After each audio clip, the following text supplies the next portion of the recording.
This afternoon, Hawaii faces San Diego State in the winner's bracket of the Western Athletic Conference baseball tournament. San Diego State used timely hitting and a pair of 4-run innings to defeat BYU 11-6 in the opening game of the tournament. Hawaii's booming bats and the outstanding 2-hit pitching of Scott Carl propelled Hawaii by New Mexico 7-1. This afternoon, it's the go-for-broke bravado of Jim Dietz against the solid reputation of Les Murakami as both coaches face off in the most important game of the season.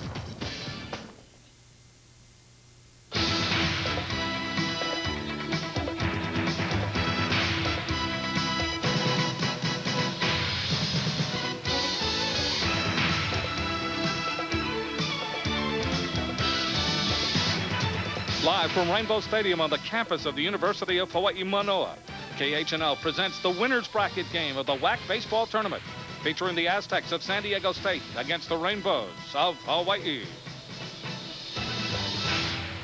How you doing, everybody? This is Pal Eldridge. With me today is Dr. Ron Reynolds, and together we'll be bringing you this afternoon's winner's bracket game between the University of Hawaii and San Diego State, a game featuring coaches who've been down this road before. Of course, Les Murakami of Hawaii and his longtime nemesis, Jim Dietz of San Diego State. Ronnie, what can we look for in the game today? Well, you're going to see a typical Jim Dietz Murakami game. What you're going to see is a Hawaii team that's going to have good starting pitching, that's going to want to play good defense, that wants to get good timely hitting with 2 outs. Jim Dietz, on the other hand, good gamesmanship. He'll bunt, he'll squeeze, he'll hit and run, he'll put the pressure on you defensively. It'll be a typical Les Murakami game and a typical Jim Dietz game. Well, the winner advances to the championship game tomorrow. The loser has to play again tonight. So sit back and relax. We'll be right back with you with the starting lineups.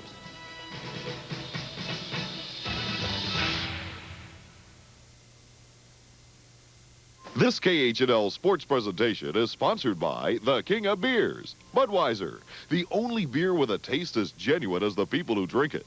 Nothing beats a Bud. Coop Scoop is sponsored by Kraft General Foods, Hawaii. The sacrifice bunt is a very important offensive weapon. The player gives himself up for the sake of the team. Some players fail to execute this bunt because of poor mechanics or a selfish attitude. Good bunting mechanics begin with the correct stance. Notice how I pivot into my hitting stance, keeping the bat barrel letter high and above the knob. Never drop the bat down. See how I stretch the bat out with the top hand at the trademark, sliding the bottom hand up the handle. My body moves as a unit as I bend my knees. Let the ball come to you. Try to catch it on the barrel softly and place it down gently. Never reach down or out or jab at the ball. This is a soft touch skill. The bottom hand rotates the bat for the proper angle to bunt down first or third base. Coop Scoop has been sponsored by Kraft General Foods, Hawaii, dedicated to enhancing performance and preventing injury among Hawaii's young athletes. It's in his head, his heart, in every muscle, the energy to go further. Texaco System 3 gasolines put this kind of energy to work for you on the road. System 3 reduces deposits and cleans your engine in all octane grades to help put the heart and muscle back into older cars and keep new cars running like him.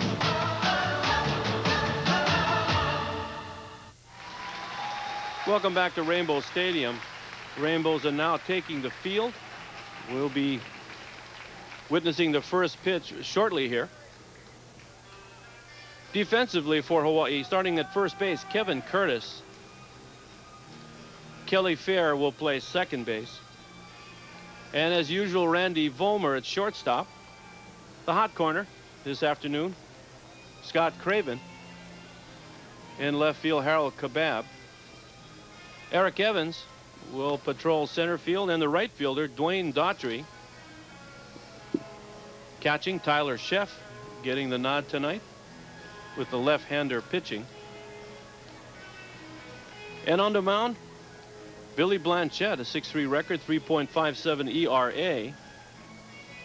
Billy, a left-hander with 4 basic pitches, a fastball, curveball, a split finger, and a straight changeup, and he's able to use them effectively anytime he wants. And there you see his statistics for the season.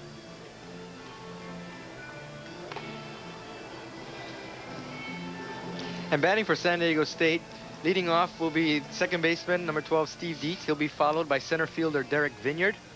In right field, batting third, Brent Ferguson. The DH today is John Wagner. Left fielder, batting sixth, Reg Guam, followed by first baseman Brad Gennaro. Rick Page will do the catching, batting seventh. Matt Franco will bat eighth and play shortstop. And batting ninth, third baseman Tony Enomoto. And now umpiring today, the chief umpire Jim Schaefer. At first base, Otilio Salazar. Greg Poole will umpire at second base, and Dave Gonzalez will umpire at third. Ron, a little bit of a switch in the San Diego State lineup. Steve Dietz, the shortstop, is playing second base, and you got Matt Franco Playing shortstop. Playing shortstop. Yeah, I saw that when they put the lineups up when we looked over at the board, and I was kind of surprised to see that too. And it starts off before the game even starts. Coach Dietz is pulling his little games already. That gamesmanship that we talked about earlier. Well, the only thing I can think of is that Franco, he's a left-handed hitter, and I'm just looking at the roster just now. But so that doesn't make a lot of sense. But hey, we'll see down the road right here. Leading off for San Diego State, Steve Dietz. Again, Dietz playing second base, and you get a look there, Coach Murakami.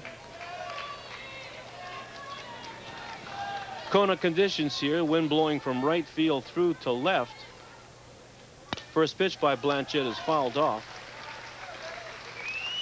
So Billy, a real consistent pitcher at this time of the year. Early on, he was struggling. After the first 3 series or so, he was yanked from the starting rotation. And during that time, I think you remember, Ronnie, that he was struggling, but I think the first game he pitched very well, but he just didn't get the victory. Again, the first game jitters, so to speak. Yeah, Billy was hard luck early, and he came on strong, and more reason I thought that he had a shot at making all WAC, because he played so well during the WAC part of the season. Well, the main thing is that he's very consistent now, and there's a curveball outside. It's 2-1. So when the WAC series started, Billy B was thrown into the lineup as a starting pitcher as part of the 4-man rotation. And he's responding well for Hawaii. A fastball hit up the middle for a base hit. So pesky Steve Dietz, the coach's son, is on for the first hit of the ball game. And you got to like this, pal. I mean, the ball is right down the pipe, and he just goes with the pitch, hits it right smack there up the middle.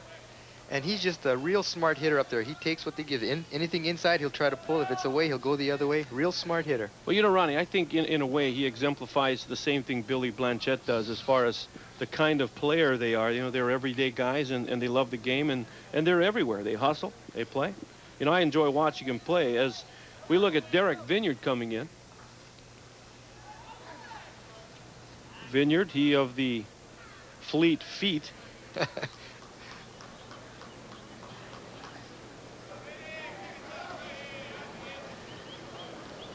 They've always had center fielders that could run at San Diego State.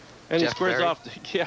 squares off the bunt and slashes the ball foul. Yeah, that's right. And Barry was a guy that could move around a little bit too, could swing the bat. He's playing pro ball now, I think, someplace, yeah? Well, he was. Yeah. He was. He did get drafted, that's for sure. Yeah.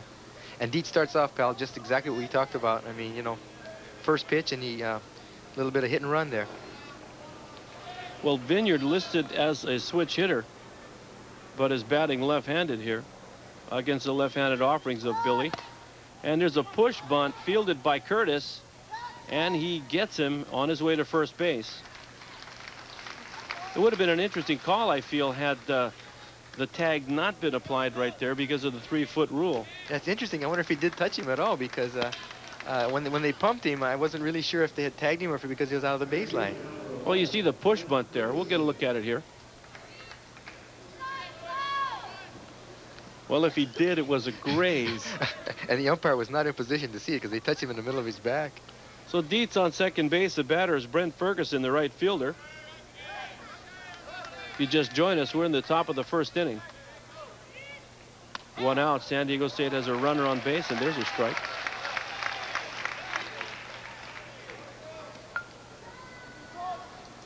So the winner's bracket game, the loser has to play New Mexico, who defeated BYU in the first game.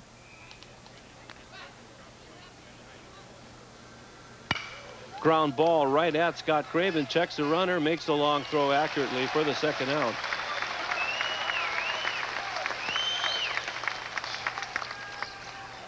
The score, I'm sorry, go ahead, Ryan. That first game, you know, pal, that was really an interesting game. It started off with 5 runs being scored in a 35-minute first inning. And then it was goose eggs all the way across till we got down to crunch time down in the 8th and 9th inning. So it was a funny game. New Mexico took advantage of some BYU miscues and ended up winning 7-3. Well, I turned you and Jimmy on. It was 3-0, then 3-3. And then I got on the horse and came over here. Here's John Wagner, the designated hitter. Billy Blanchette, you could describe him as a guy that gives you these and those. Gives you a little bit of this, a little bit of that. Sometimes he comes with about a 78 to 80 mile an hour fastball. Then he'll change speeds on everything. Now he'll also throw a fastball that isn't an actual changeup. He'll just let something off of the fastball. And maybe that'll be about 76 miles an hour. Very heady baseball player in general and a good pitcher. 2 outs, top of the first. He'd be a great coach. Yep. You know, he's going to be a good coach. Well, and if things don't happen like he wants, and other people think will happen for him, he will be coaching next year. Yeah, he's just really akamai out there. And he'll be coaching with me. You're going to sign him, huh? Of course. It's 2-0. Pretty close pitch. A curveball right there. Fans getting on home plate umpire Jim Schaefer just a bit.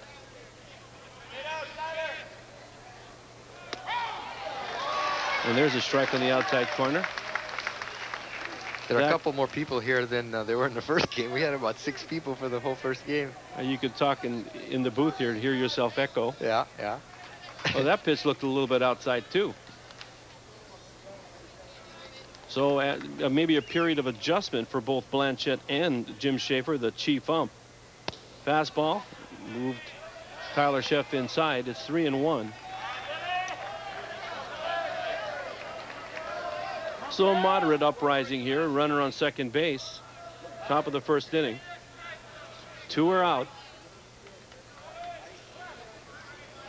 So what Coach Murakami has done all year, he's doing right now. He's got different people in there. Fair starting at second, and not Corey Ishiga, who had a very successful night last night.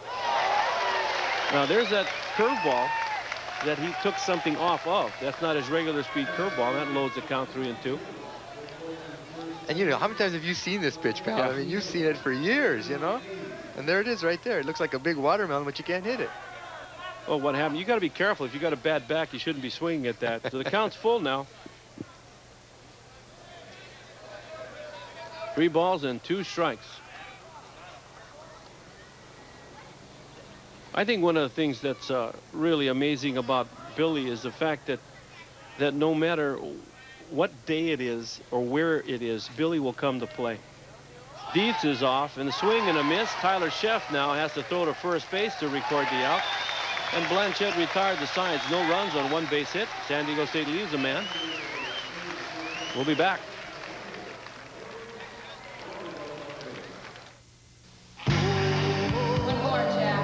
Most guys kick back on the weekends.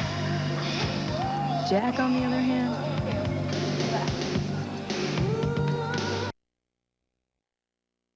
Mrs. Ikeda, no problem.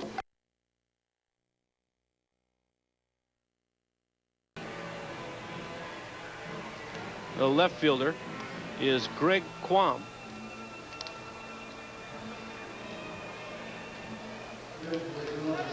And in center field, Derek Vineyard. Oh, that's Brent Ferguson. This is Derek Vineyard right here. Made an outstanding catch against the left center field wall yesterday. And Brent Ferguson will play right field. Catching this afternoon again is Rick Page. And the starting pitcher, Rick Navarro, the ace of the Aztec staff. Leading off for Hawaii, Eric Evans. And he takes a strike. So the senior from La Mesa, right near San Diego, is 9-0 in the year with a sparkling 1.45 earned run average. That's up high. It's 1-1. There you see the skipper of San Diego State, Jim Dietz. Pretty decent numbers there. Look at that 8 under ER.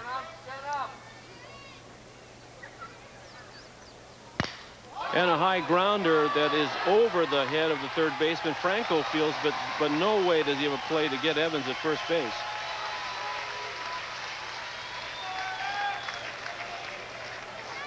And this is your typical AstroTurf base hit, pal, as you've seen many times at this stadium. This thing is 90 feet up in the air, and by the time it comes down, it's got snow on it, and it's just too late for shortstop Matt Franco to make any play on the quick and speedy Eric Evans. Well, I'll tell you what, Eric Evans swings up a lot, and this is the kind of stuff you can expect from him as you look at Double D, Dwayne Daughtry, stepping in. Speedy Evans at first, always a threat to go, and he does indeed go.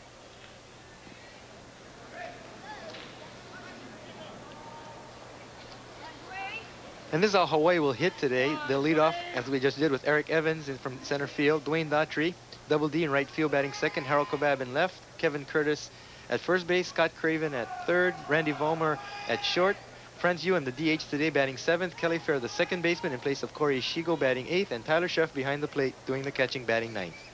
And obviously this is the right-handed lineup. Every one of those guys will be batting right-handed. Of course, Franz Ewan is a switch hitter.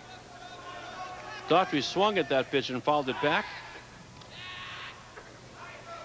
So it's 0-1. Pal, theory, Dietz playing second maybe because UH likes to go to the right side a lot, thinking a lot more ground balls on that side. You know, I think maybe it got something to do with the batting order. Or maybe he was getting another lefty in. Yeah, well, but against Blanchette, that doesn't make a lot of sense, does it? No, because, well, he did Vineyard batted left against Blanchette, and he's a switch hitter. So maybe, you know, Jim Dietz has got something up his sleeve that's interesting. Well, only he knows. Uh-huh. But this is the typical of the things that we've seen of Jim Dietz. I mean, you know, the funny thing about it is that these things work out for him. Count as no balls and 2 strikes. Take, for example, yesterday, he starts Clint Borman. I mean, an 0-2 pitcher. And he does a pretty good job. And so now they're in the winner's bracket game here. Count remains 0-2 on Daughtry. Again, Eric Evans always is a threat to go. Now with a left-handed pitcher, be real interesting because by the time he gets into his stretch, he usually is determined whether he's going to first base or not. Right now, I'm going home or I'm going to first. What does he do? He goes home. The pitch is up high, 1-2.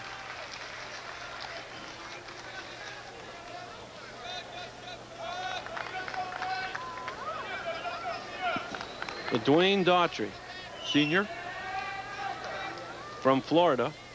You know, that's an awful long way to come to school. He and Vollmer both from Florida. Take the curveball up high. Yeah. I went to Tampa last month for a meeting, and that is a one long plane ride. From here to, I had to break it up and stop like in, you know, the Midwest well, you know, to find out what day it was. You just had to stop over in Vegas or something. I mean, you know. No, I stopped in Omaha to see my son going to school. That's what I did. That's what I did. Count as 2-2, pitch out. You got me wired, pal. I know, it's just on the way to Tampa. It's one of those places, you know, that's just on the way. Full count to Double D.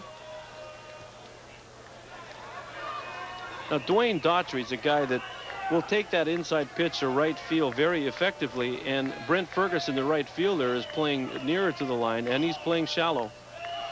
Evans goes, line drive in the right center field. Vineyard comes in, makes the catch. In the meantime, Eric Evans had no clue where the ball was and gets doubled up at first base.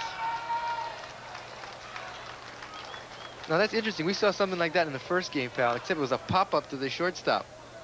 And it was a double play again, same thing. I don't know if he takes a peek here. Let's take a look. Dwayne gets jammed, but he kind of muscles it into center field. And Evans's head doesn't look like it's turning. He's looking to make a turn to go to third base. And I don't think he sees the ball. Well, if he didn't see the ball, he should have been looking. Especially with no outs, you've got to be checking where the ball's going to be hit. Here's Harold Kobab. So right away, San Diego State gets a break on a miscue on the pass by Eric Evans. So even though he did start and there was a linea hit right there, that he did have an opportunity to stop and come back. He looked a little bit confused too. You know, he was just a bit disoriented. You know what I didn't check is whether the middle infielders, Dietz and Franco, decoyed him up the middle. I don't think they did, because I think Dietz went in a position to be a cut man.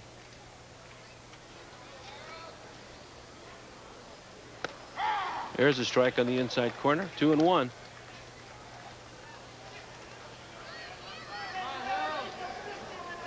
And it looks like San Diego State wants to pitch Harold inside. They've got their outfield switched over that way. And I think they want to try and pull the ball. Well, the thing about pitching Kebab inside is, you know, his power alley is a left center field alley. And if he's able to turn on the ball, I mean, they're going to be in big-time trouble here. The wind has died down a little bit, but as we said earlier, it's blowing from right to left. It's Kona winds today. Yeah, so you get some up in the zone, and it's out of here. But I'm sure Jim Dietz, in all his wise gamesmanship, knows that Kona winds means backward winds. Well, one of the things, you know, that's by stark contrast here is when you look at the difference in how the outfielders play. When you look at San Diego State, they move their outfielders constantly. Hawaii plays pretty much straight away on everybody.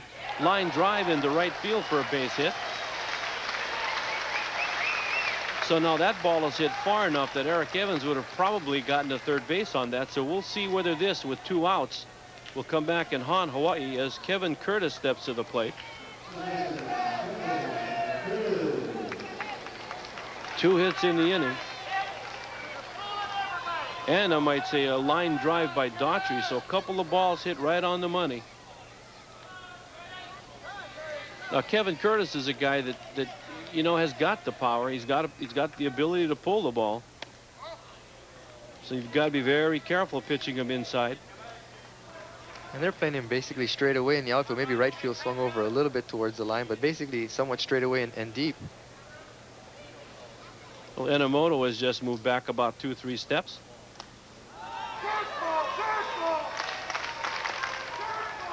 It's 2-0 to Curtis. Curtis batting in the cleanup spot for Hawaii this afternoon.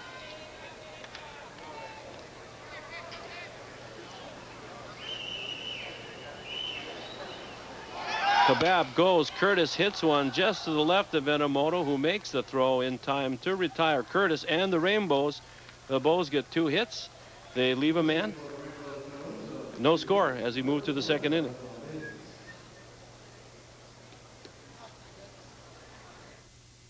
When some people buy gasoline, economy is all that matters, while others will pay any price for performance. Fortunately, 76 created a gasoline for the rest of us. 89 octane unleaded. A mid-grade gasoline, 2 octanes higher than regular, to help your car run better, longer, but at a price below premium. 89 octane unleaded. A gasoline that's as good for your car as it is for your wallet. At 76, where you find people who care about cars. It's the ancient sport of sumo, and for the first time in its storied and colorful history, a foreign-born gladiator stands poised to ascend to the title of Yokozuna. Follow Hawaii's very own Saliva'a Tisanoi, also known as Kunishiki, as he follows his dream in the 1992 Tokyo Grand Sumo Tournament. Tonight at the special time of 11:35 and continuing through May 25th, exclusively on Hawaii's very own KHNL, Channel 13. Locked in at number 3 on the KHNL Movie Television Countdown is a dynamic duo that's ripping its way to the top. Those spaced-out surfer dudes, Bill and Ted, take a trip through time on their most excellent adventure ever, and hanging in there at number 3 on the KHNL Movie Television Countdown. Back and party. I enjoy that. It's clean, cool, awesome. Hawaii's very own 13. Greg Quam, Brad Gennaro, and Rick Page will lead off, will hit this inning, for San Diego State as the second inning begins. Now, Billy B and the starter, Rick Navarro, relatively similar pitchers. Both throw about 78 miles an hour. Both rely on a breaking ball. We saw Navarro throw the changeup last inning. It's a pretty good matchup in the staff anyway. So there's that let-up curveball in there for a strike. 0-1.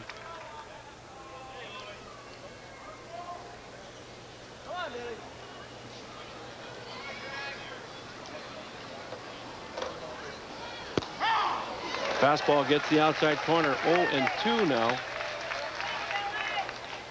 I know it's early, pal, but do you think that Billy looks sharp today? I mean, it looks like, is he hitting his spots? Is he doing what he wants to do? Yeah, he pretty much is. I mean, he's always been like this. And one of the things that we were talking about early when he, was getting hit pretty much. I didn't notice any difference in his delivery, but the ball was up in the zone a little too much, and he knew that. So did he change the mechanics at all? Did he just a little bit? Just I think he just bent over a little bit more so Uh-huh. that he was reaching toward home plate more.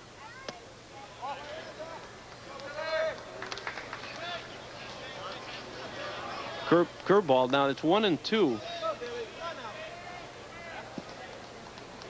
The thing about San Diego State that's always been there is they're always tournament ready. Ground ball, just foul. Nice diving attempt by Kevin Curtis.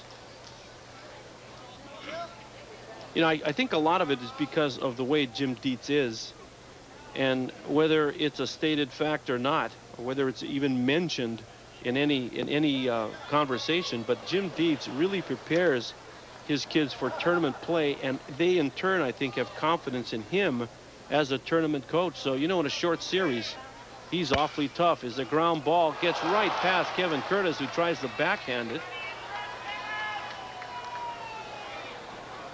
And they give him a hit on that, pal. Well, you can decide at home. I mean, you see the ball, and Curtis just misses it right here. Looks to me like he should have had it. But again, Curtis, now we mentioned this last week, he's not real experienced here at this stadium playing for this team at first base. Brad Gennaro's a batter.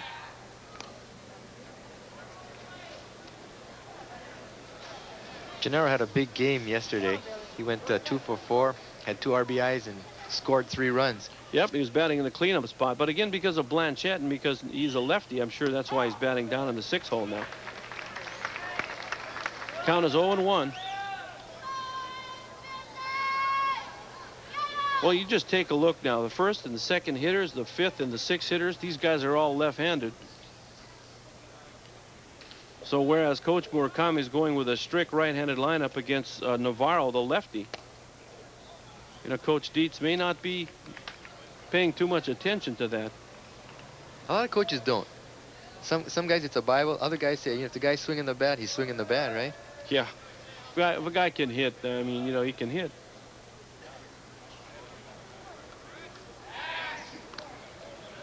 One thing about Billy not in the lineup today, and it's not only because he's pitching, but because he's facing a left-handed batter.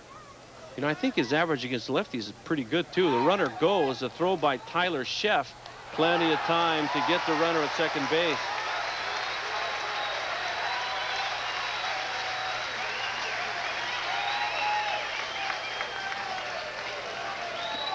Now what happens here, Quam gets a fairly decent jump, I think, pal, but Tyler just guns him out from back there. I mean, this thing was a rocket. It was a missile right on the money, and a good tag by Randy Vollmer, shortstop. Well, the funny thing is I didn't really think Tyler Sheff got a good transfer from the catch to the release point. A pop-up down the third base side into the seats, and it hits the roof. And that's a good point you bring up, because when you read books about the theory of how fast you should get the ball down to second base, they talk about from where the pitcher is set to where the catcher gets the pop, and the pop in the catcher's glove to the pop out at second base, and it should be somewhere around what, 3.2, 3.3 seconds, something like that. If it's awesome, I always use just from the catcher, from when he catches the ball to second base. You see base coaches nowadays with the stopwatches, because what they're timing is from the time the pitcher starts his movement toward home plate till the catcher catches the ball. Yeah. And that's got to be somewhere around 1.3 seconds. A high fly ball to right field. No one will get to that. It hits up against the wall. So Brad Gennaro now with a stand-up double. That thing was hit a ton to right center field. 2 base hits in a row now for San Diego State. He gets all of this. I mean, this thing is right down the zone, and he kind of gouts it up with that uppercut swing, and it goes right off of the wall, pal. That thing was about, what, 385 or so? Yeah, about that. I mean, look at that. It's about halfway up the wall. So a little bit of second guessing now had Greg Quam still been on first base. Probably would have scored a run on that. Here's Rick Page, the catcher.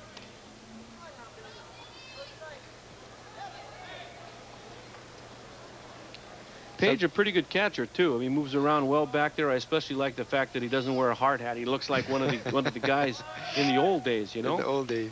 Don't tell your age now. That curveball just misses, 2-0. But yeah, sometimes when you're aggressive, you take yourself out of big innings, you know, by trying to steal or hit and run and stuff. And that's the other side of the coin.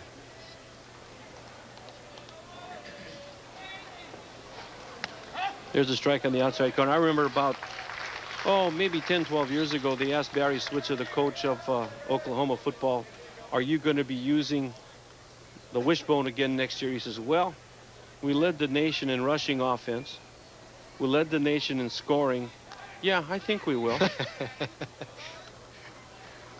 And so the reason I bring that up is because Jim Dietz has always been a guy that starts his runners. They've got a pretty good steal ratio, and they also start the runners and protect them with the hit and run a lot. Strike in the outside corner, 2-2.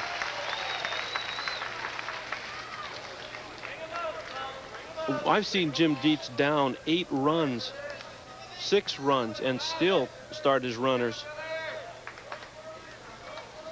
So on the year, San Diego State is 144 for 193 in stolen bases. Pickoff attempt.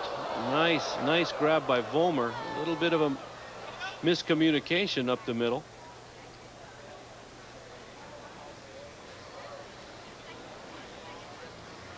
And they're both kind of smiling about it too. You see Billy's face there. You know, that's the thing about Billy. You know, he just doesn't let things like that bother him. We'll get another look at it here. What do you think? Yeah. Well, Vollmer starts. And then he stops. Yeah.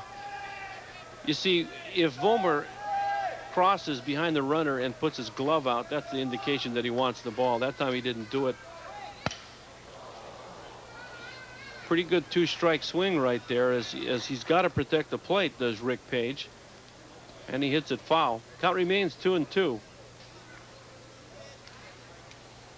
So how many times have we seen an Aztec Rainbow baseball game, especially when it counts? It seems like every year these guys are the two teams that are battling for the championship. Line drive base hit in the left field.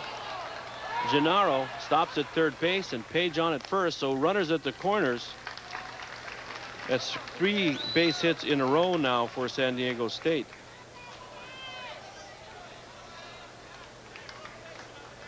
And just what you spoke of earlier, pal, this ball is kind of hangs in there for him up high, and he just kind of takes that breaking pitch and laces it out into left field. Well, that double off of the wall to Gennaro, that pitch was toward the inside part of the plate. It wasn't on the inside corner. So I look for Billy to hit more spots right now, or try to anyway, as Matt Franco, the shortstop, comes to bat. Now here's another lefty. Now that's probably the reason. Patrick Mummy was a right-hander. He's the original second baseman that we saw yesterday anyway. So maybe that's what he's trying to do. He's trying to get all lefties against Blanchett. For whatever reason, I don't know. But very opposing theories in practice right here at Rainbow Stadium. Like we spoke of at the top of the show, the disparity between the two coaches. You know, the thing about Jim Dietz is that he's always thinking about things to do in a ball game to win the game. Coach Murakami basically goes with the people that he has, and he doesn't change a whole lot. And I think, you know, I identify with that a little bit more. And you can't argue with the 800+ wins, you No, know. you certainly can't. That pitch, by the way, was a ball. Runners at the corners. Top of the second inning, no score. 3 hits. Should be 4 hits for San Diego State. Scoreboard is wrong. Unless they changed to Kevin Curtis, which I don't think they did. No, because there's nothing under errors.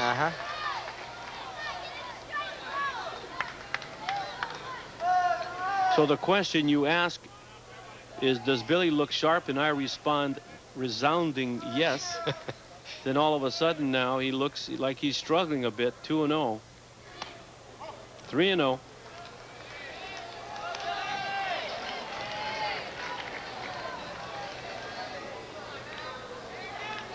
Franco will be followed by Tony Enomoto. Enomoto is the 9th hitter in the batting order for the Aztecs. There's ball 4. First walk given up by Blanchett. So that loads him. And this may not all be bad. The double play is in order all over the field, as Carl Furutani will take a very rare walk to the mound, I might add here. We haven't seen Furutani. In fact, last weekend we never saw him once come out to make a visit because he didn't have to. Jay Holland will begin getting loose in the Rainbow bullpen. And now Jim Dietz will have all these lefties in if they do take Billy out for a right-hander eventually. He'll have all these left-handers in the lineup and change the theory again. Yeah. Maybe he'll put more subs in now. Put all right-handers in. Yeah, but Carl, you know, last night he went out to speak to Scott Carl in the 9th inning to kind of calm him down after the no-hit bid went awry. And I heard what you. a performance. It was great. And I heard you were up here being mum. You didn't want to bunchy him at all. No, right? I mean, did not at all. That's just kind of the thing, you know. You're in the dugout, and you know you don't bring it up. Yeah. Nobody brings it up. So Furutani concludes his visit. 1 gone, top of the 2nd inning. Sacks are filled with Aztecs as Tony Enomoto steps to the plate.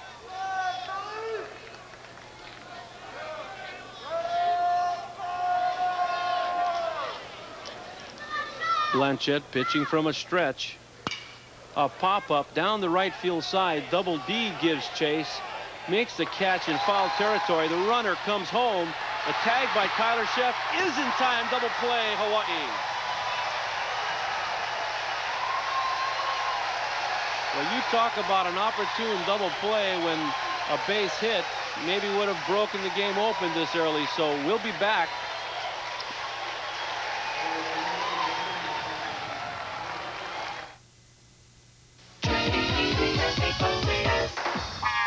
Some people look at a Jeep Wrangler and say, why? Other people sit in a Jeep Wrangler and say, no, no, no, no, no, no.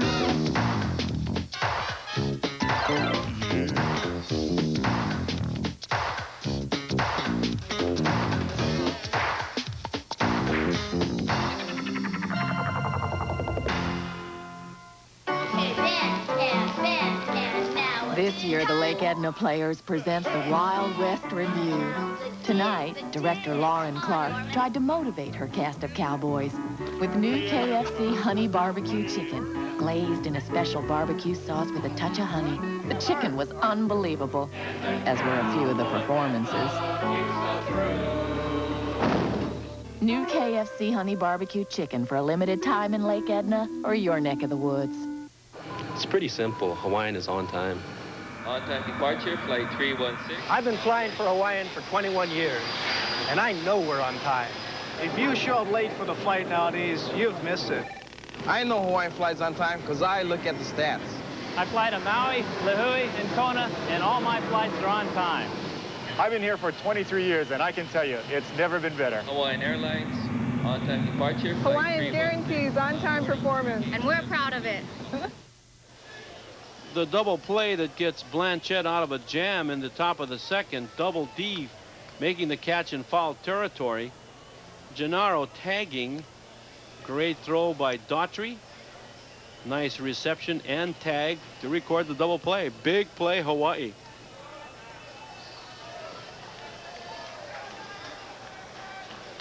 Scott Craven will lead off for Hawaii. And I ask you, Coach Pal Eldridge, you are the third base coach. Yeah. Would you have sent the runner? No, I don't think so, because for 2 reasons. One is it was relatively short fly ball, okay, and the other is that you got the top of the order. I mean, Dietz is pretty good hitter, and I think I would have, you know, allowed him the opportunity to score some runs for us. But if you're a Rainbow fan, good call by the third base coach, and a double play recorded. That was a curveball to Craven. Now, you see, we're talking about the similarities. You saw that breaking pitch by Navarro. I mean, same kind of pitch that Blanchett throws.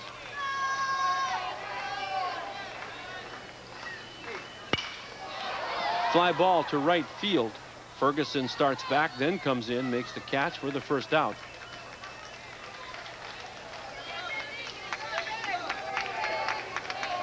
And here's Randy Vollmer. Every time Vollmer steps to the plate, you wonder just what did he do to prepare himself today. It could be anything. It could be something new. Banana splits. I mean, he's got the wristbands. Does he have something written on them today? Doesn't appear to be. Fastball up and outside. His goodbye when he ran the bases and he stopped the shortstop and kissed the ground. That was vintage Vollmer. Well, you know, he mentioned in the newspaper, and he talked to Jimmy and I, that there have been some times where he'll come out here at night just by himself and just sit at the shortstop position. Foul ball, right side.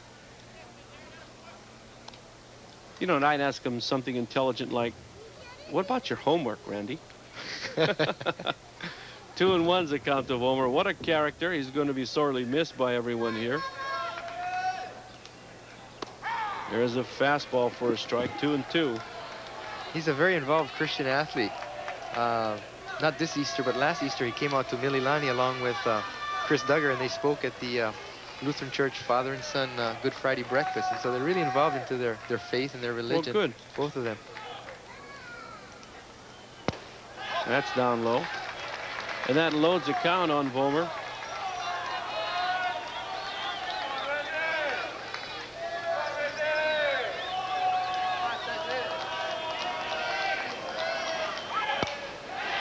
And another foul ball. Count remains full. 1 out. Bottom of the second. No score. The loser of this game has to play New Mexico in the third game of the triple-header. Of course, all games brought to you here on Channel 13. Another pop-up. Vollmer having a quality at bat. Now, we saw Harold Kebab do this yesterday and then triple or double to left center field. Kind of a rare thing when a guy fouls that many balls off and you know, hits something hard.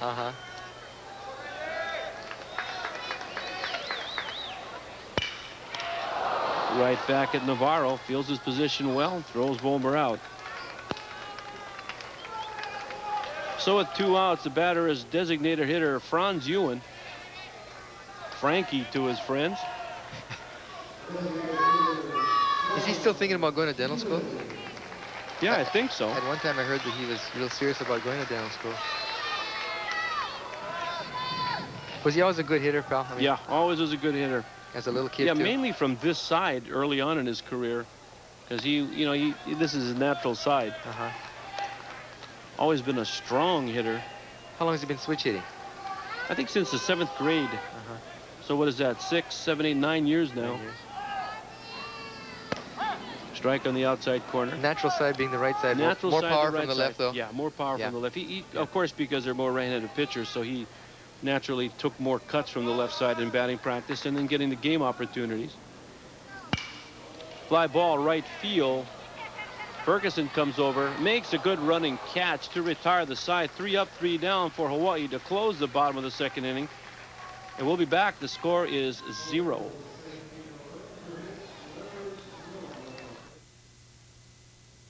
We respected what Phil was doing, but we weren't going to let him know that. Look, if you want to work out, lift weights. Like a normal person, huh? Ride a bicycle. Or swim.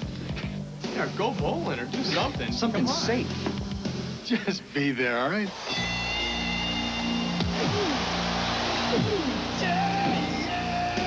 Only one beer has the taste as genuine as the people who drink it. Budweiser. That was cool. Yeah, that was great. That was crazy.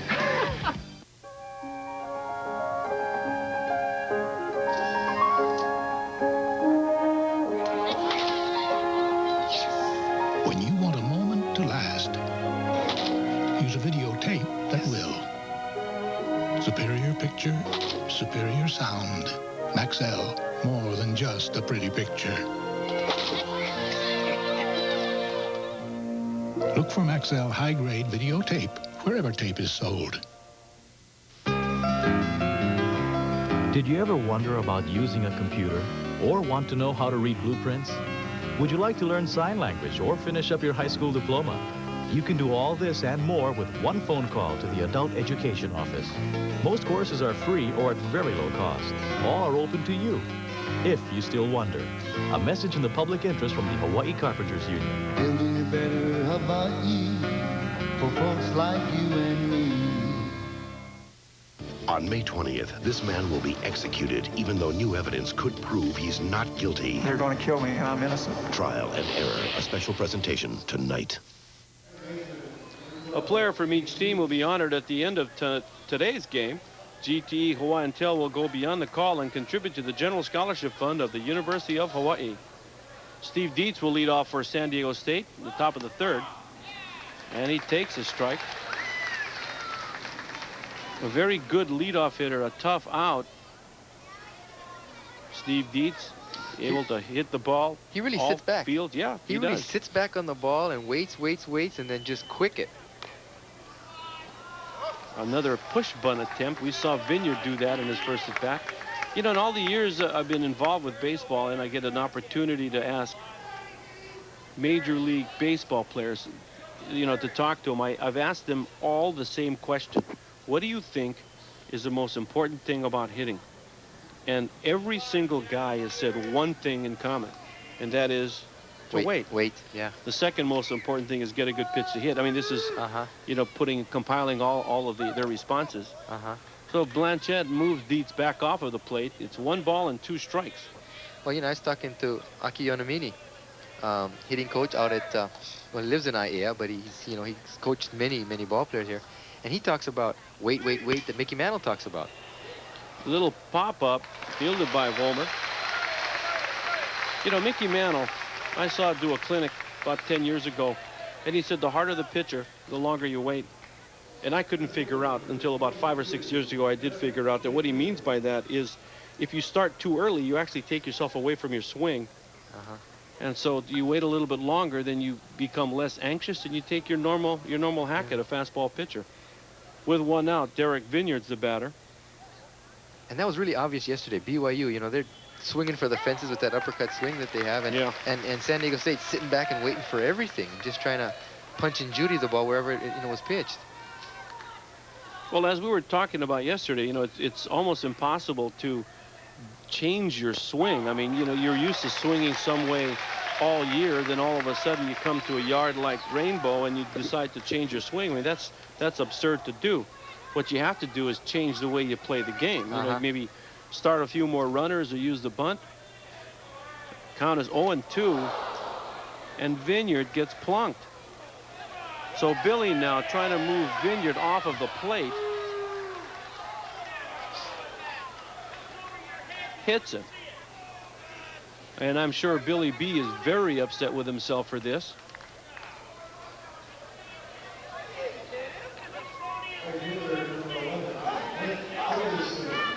And this is the sort of thing that drives coaches crazy. You go 0-2 on a guy and you plunk him. But the double play still in order as Brent Ferguson will step in. Vineyard a threat to go. Outside, ball 1. It almost looked like they got mixed up between pitcher and catcher there in communication. It looked like Tyler Sheff was looking for a different pitch than what he got. Well, one of the things Billy will do with a runner like Vineyard at first base who can scoot is he will vary his looks, he will vary his timing so that he will not allow Vineyard to establish Billy's pattern to get a great jump to second base. So just then you see him come to a set position quickly and come home, and now you see the quick step step off and a quick throw over.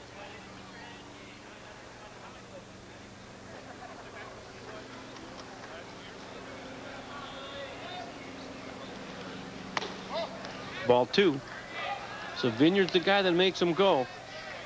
I mean, in yesterday's ball game against BYU, Dietz, the leadoff hitter, scores 3 times. Vineyard scores 3 times. Quam, the third hitter, twice. And Gennaro, the fourth hitter, 3 times. To account for all of their runs. Top 4 batters. Yep. Ground ball up the middle. Kelly Fair to Randy Vollmer, and the throw in time. Nice looking double play turned by Hawaii. San Diego State comes up empty at the top of the third inning. No runs, no hits, and no runners left.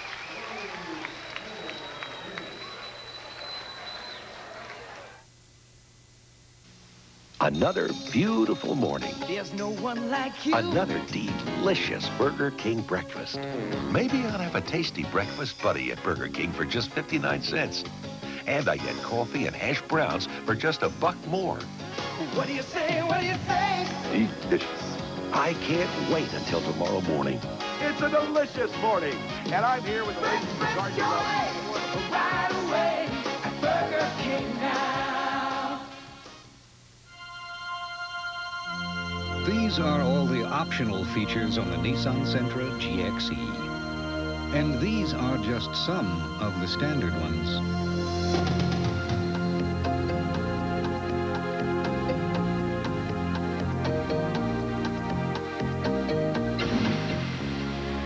Nissan Sentra GXE. 45 standard features at an affordable Sentra price. There's nothing in the world more promising than the look in the eyes of a happy child. But to ensure her tomorrows, it's a good idea to teach her to save early. At Finance Factors, we've offered security to Hawaii's families for 40 years. We're locally owned and managed and a member of FDIC. Finance Factors has a variety of savings plans to meet your needs with rates that are very competitive. Invest in your family's future at your neighborhood Finance Factors and make your family's tomorrows as bright as the eyes of a child. And you want to see a pitcher's best friend? We're going to show you a pitcher's best friend right here. Great double play from Fair to Vollmer. Now watch what Vollmer's got to do. Boy, that's some athlete right there at second base.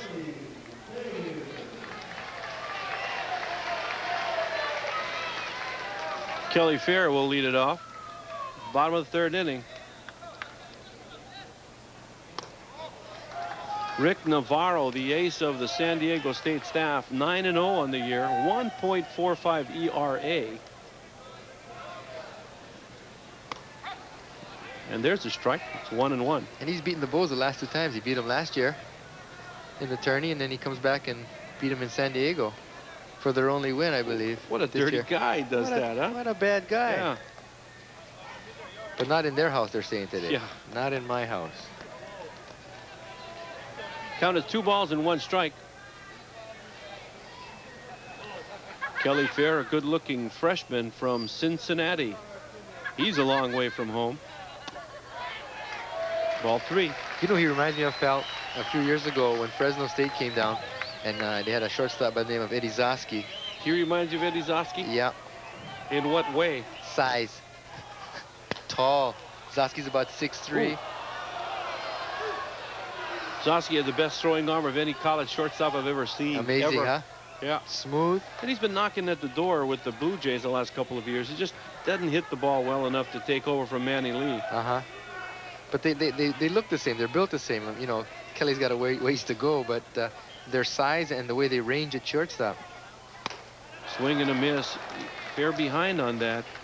So the 3-1 count now turns to a strikeout for Navarro. That's the first strikeout he's recorded this afternoon. And the batter will be Tyler Sheff.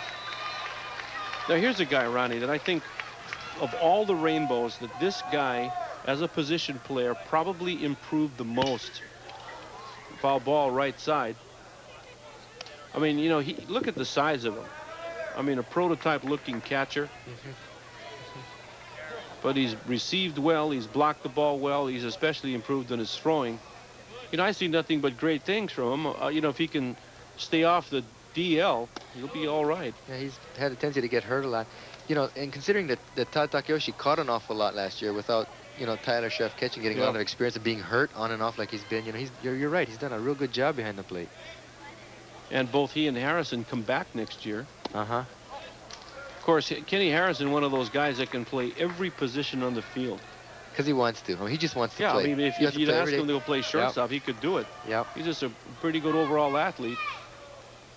And you know what? A great guy. Line drive, base hit left field. That'll go down into the corner. Tyler Sheff around first. He'll head for second base.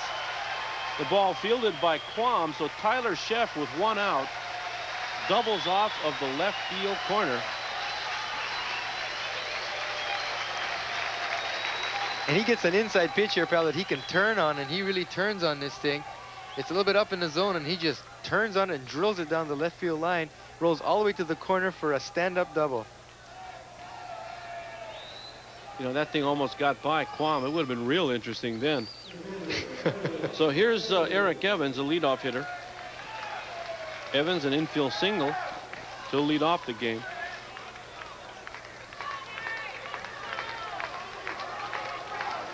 So the first time today that a Bo has ventured at second base. Ground ball to Enomoto. And he throws Evans out at first. 2 gone. And the batter, right fielder Dwayne Daughtry.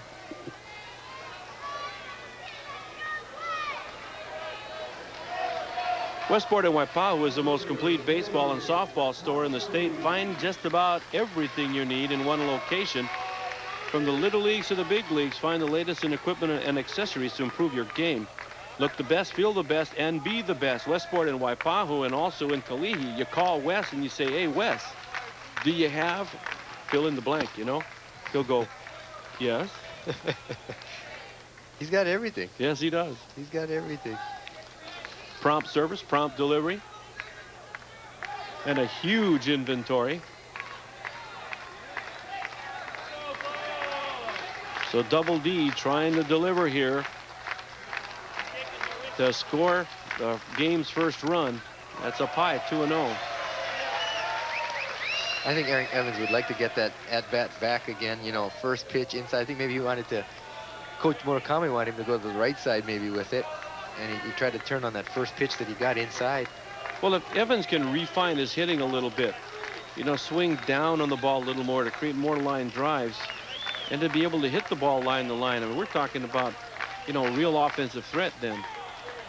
But then I'm only saying that that he needs to improve the very toughest thing to do in the game, you know, hit. Not that easy. 2 balls and 1 strike. Toughest thing in any sport, they say, right? Hitting a baseball. Well, I think pole vaulting's pretty tough myself. To myself. That's to get psyched. You got to get psyched for that. That's an awful long way up and down.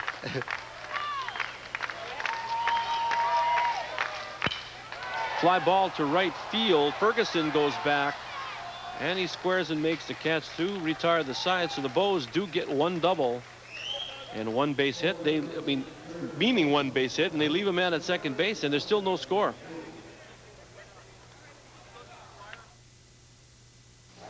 It was just another Saturday afternoon until those old guys came out of the woods with axes.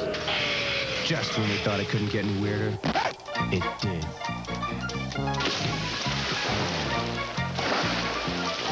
They even brought their own music.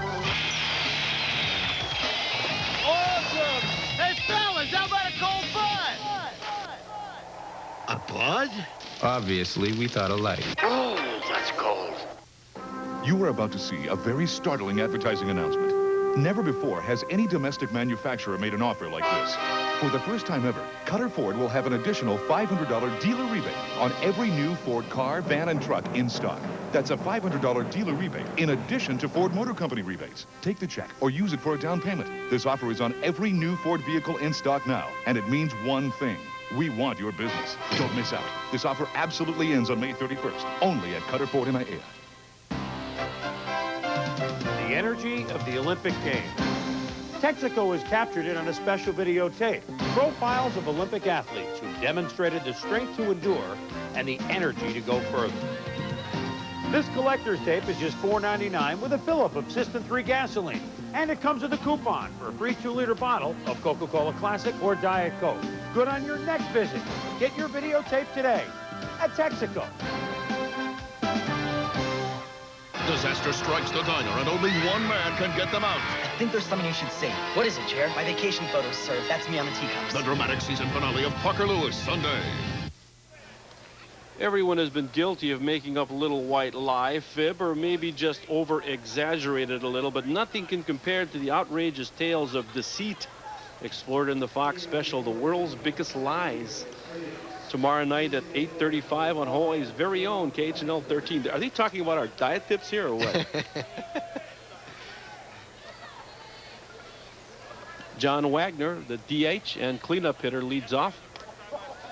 And that curveball gets away from Billy B, 1-0. He changed his glasses.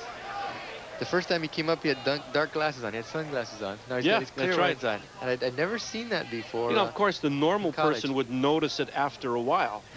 You know, but an eye guy, you're an eye guy, you'll notice that immediately, right? And I didn't have a chance to remark on it. You probably, Ronnie, you probably know the make and model of that. No. The strength of the prescription. I wish I were that good. Yeah. I wish I were that good. So Billy behind now, 2-0. We didn't see Wagner yesterday. And there's a strike, 2-1. Top of the fourth inning, no score. 4 hits for the Aztecs and 3 hits for Hawaii. There are a lot of players who will hit with their glasses on, but will play defense without them. I think you've seen a bunch of those. That's right, Dietz is one of them. Yeah. And he just misses on that. Billy thought he had part of the inside corner.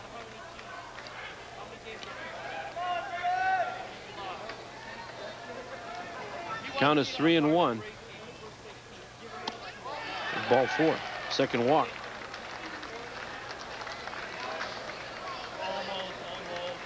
See, our crew is just so first class here, pal, at Channel 13. There's a look at the dark glasses, the shades.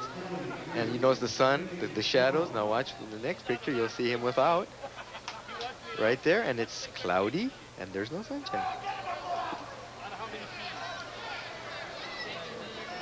So here's Greg Quam, singled in the second for one of the 4 Aztec hits.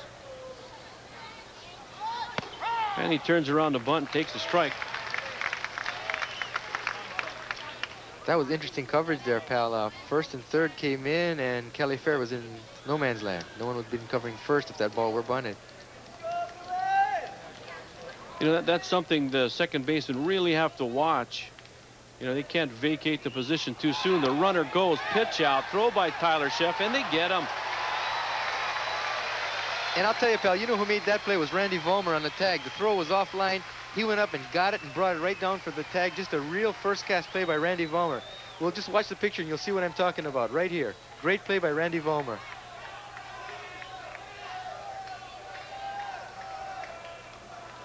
And we'll get another angle on this, maybe come and hit up on it from the backside. And you'll see that nice tag because the throw was up towards first base, away from the bag. Yeah, and they made it look routine. 2 balls and 1 strike. So 55 pitches now for Billy Blanchette. And that's up high. 3-1. So I'll tell you something, you don't know how much a catcher helps his team if he can throw like that. And that's 2 for Tyler Sheff so far as Blanchette walks his 3rd hitter.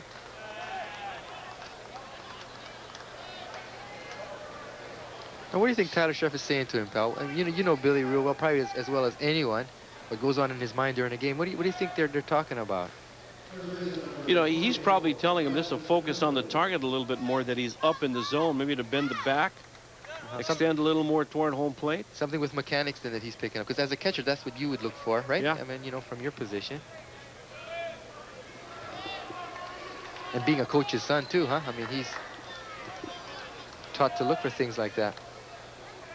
In fact, they're playing their tournament right now That's right. In Lewiston. Lewiston. Your brother's up there. Or not your nephew. Yeah. I'm sorry, your nephew. Yeah, they lost Boys yesterday to Azusa Pacific 11-3.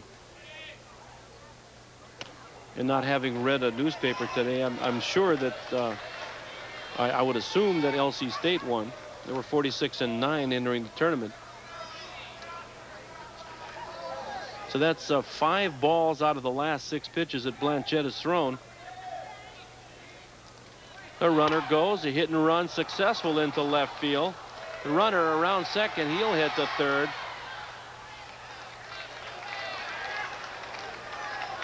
You know, sometimes teams are judged by how they go from first to third, and that happened to be a base hit to left field. Now you just wonder. You wonder whether Kebab really busted in on this, or did he lay back? Nope, he came in. Good job by Kebab. It's just good base running there by Quam. Very alert. So you talk about a picture-perfect hit and run right there. There it is. This is why they drew it up. So that could happen. Runners at the corners. Blanchette in a little bit of trouble here in the top of the fourth. That's hit number 5, by the way, for San Diego State. And the batter's Rick Page, the catcher, now looking for that ground ball somewhere up the middle, hopefully.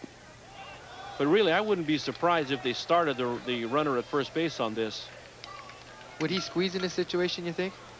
First and third? Well, you know, of course, with 1 out, I mean, you know the squeeze is always a possibility, especially with Jim Dietz in the opponent's dugout.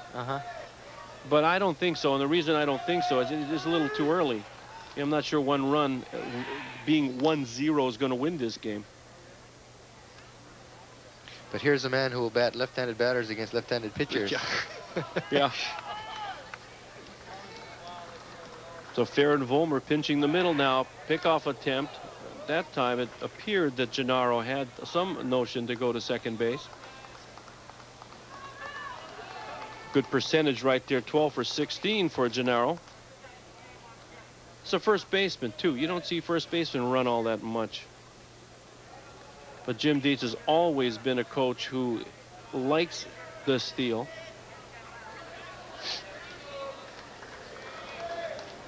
Count is 1-0. The runner does go. Pitch out by Sheff and a throw, and he's gone at second. Here's the throw home. Double play.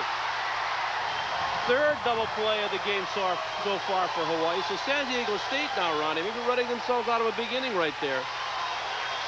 But they come up empty, and the score is still 0-0. We'll be back.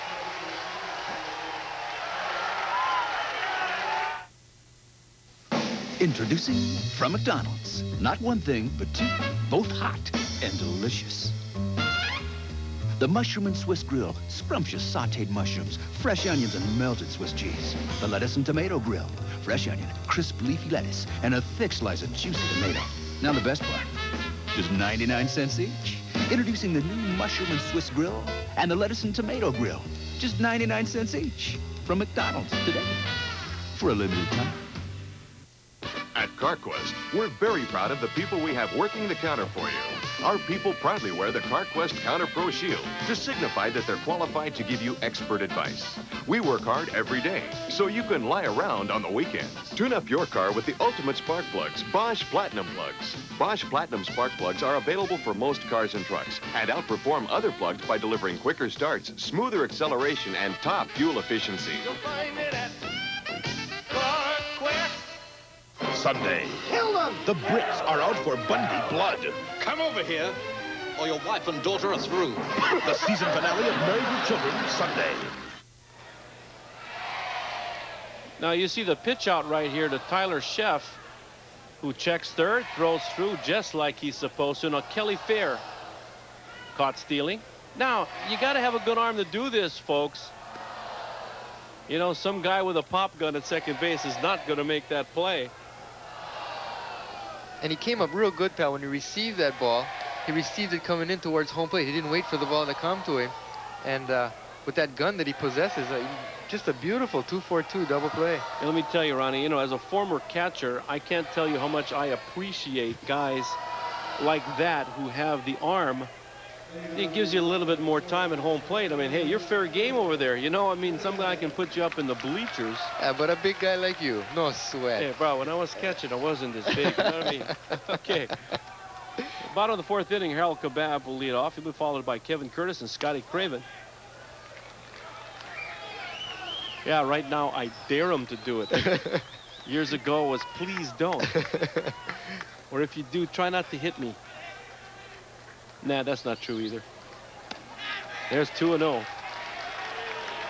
Well, I'll tell you, talk about opportune defense for Hawaii. It's 3 double plays now turned. And 2 unusual ones. One was a well-turned ground ball double play, a 4-6-3. And then we had the others. the fly ball to right field by Daughtry, who caught the ball and threw home, and then the one that just ended that inning. And three very different types of double plays. One by the outfield and one by the infield on a ground ball and the other on a caught stealing. High fly ball to left field. Quam comes in. And he makes the catch with the dark glasses on. This is a tough part of the day right now at Rainbow. Sun will cause some difficulties to the left side of the field. And the batter will be Kevin Curtis.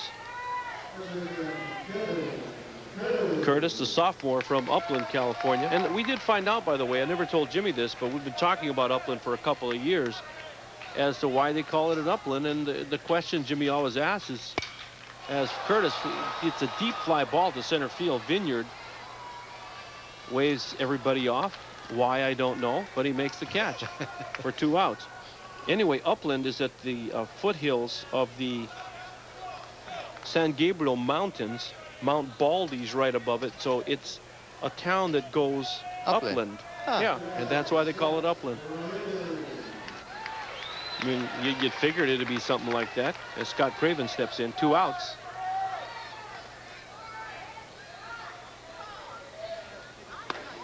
It's like Kaimuki. It used to be called Kaimuki, and it's supposed to mean the emu place. And I didn't know that till, you know, and it's amazing how different places are named for basically what transpires in that particular region, you know, whatever activity, or like you said, you know, upland as you rise up to the peaks of the mountains. Count is 2-0 now to Craven. Craven batting in the 5 spot for Hawaii this afternoon. Glad you are, wherever you may be, watching this great game. Hey, call your friends. Tell your friends we got a good one going here, because we really do. No runs, 5 hits, no errors for the Aztecs. 0-3-0 for Hawaii. Call them up. Hey, turn on the channel 13. Good game going on. Ground ball up the middle for a base hit. The shortstop, Franco, was playing Craven to pull a little bit more. Hit number 4 for Hawaii.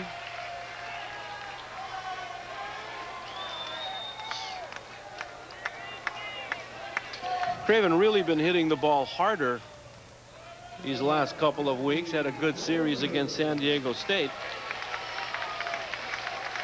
He hit the ball hard last night too. Yeah, hit the ball real hard last night. Randy Vollmer's 0 for 1.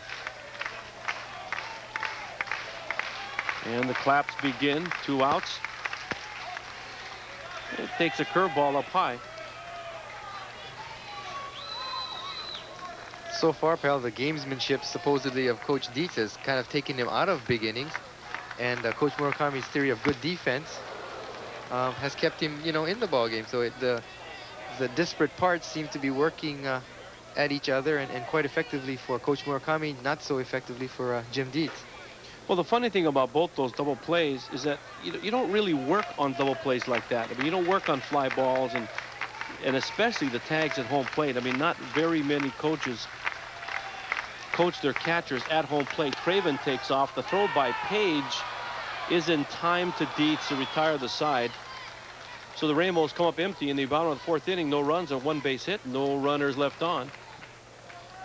And we'll be back after these messages.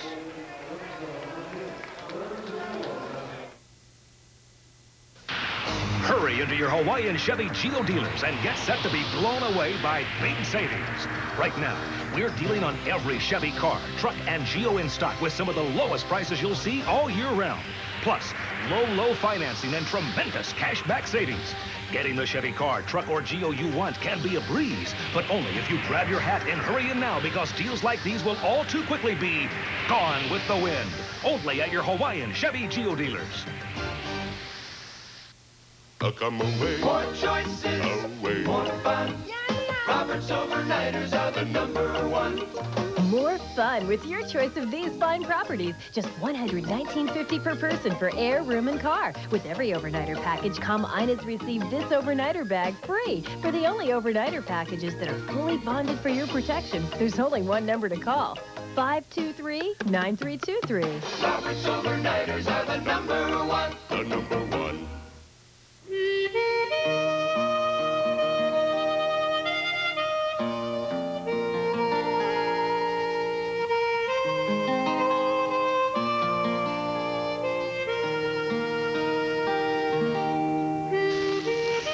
There's only one USDA choice. And there's only one choice for USDA every time. Times Supermarkets. Guaranteed choice. He's the guy who brought sideburns back into style, and every Thursday night, millions of women flock to their TV sets to catch a glimpse of this young superstar on the hit series Beverly Hills 90210. But is he just a simple Ohio farm boy at heart? Well, I find out tonight when Luke Killer Sideburns Perry joins the Arsenio Hall Show tonight at 12:05 on Hawaii's very own KHNL 13. We move to the top of the fifth. Rick Page, who was at the plate when the double play was turned, will lead off for San Diego State. The 7, 8, and 9 hitters, Page, Franco, and Tony Enomoto.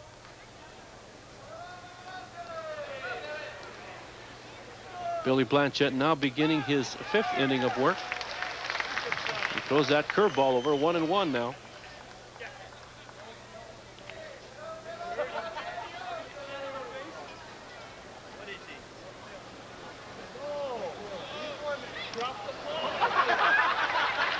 So Billy's really not quite as sharp, I mean, as far as a number of pitches.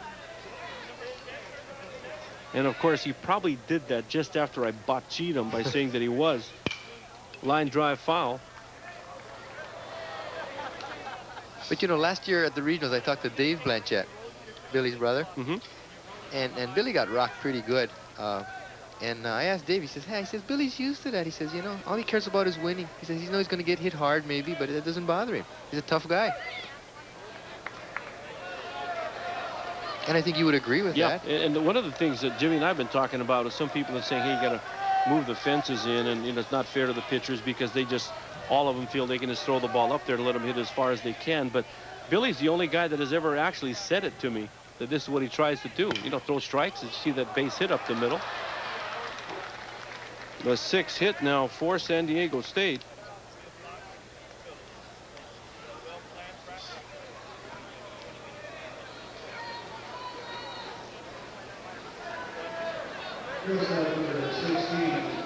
Yeah, it was a pretty good pitch, Ronnie. It looked like outside low there. As just stayed with it, just slapped it out there. Bat out there.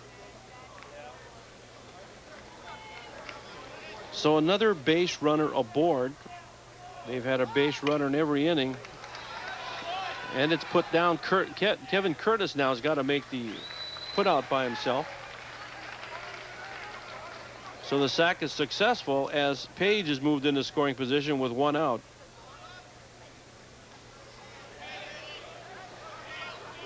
The batter is Tony Enomoto. The third baseman bats in the 9th spot again. He'll be followed by the leadoff hitter, Steve Dietz.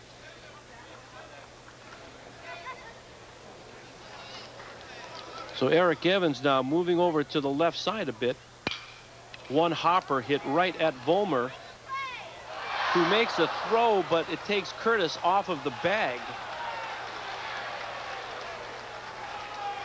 Now, last night we saw Randy V throw one over the head of Blanchette at first, and that time he just throws it to the right of Curtis. Now, I must say that Curtis does a good job in getting to the ball here to hold Page at second. And we're just going to have to see whether this comes back and hurts Hawaii. Runners at first and second now as Steve Dietz is the batter.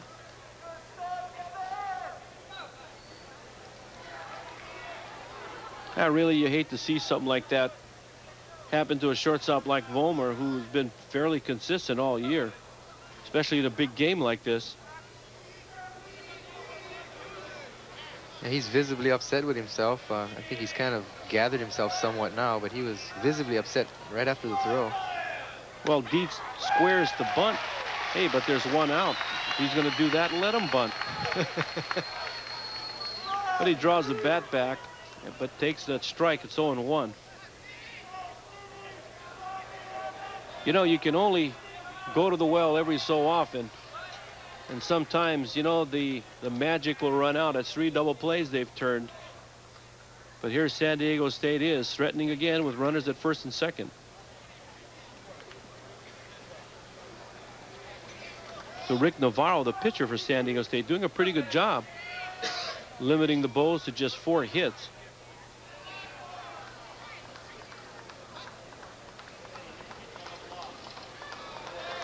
So here's a young fellow at the plate that's got good bat control, that's able to do a lot of things with the bat, and he takes the ball. 1-1. And he possesses a great hitting eye. He really knows his strike zone, and he plays within himself. He doesn't extend beyond that, and that's what makes him even tougher. Well, hey, Kevin Curtis misses that ball, and there's runners guarantee at second and third. So at least the double play is still in order.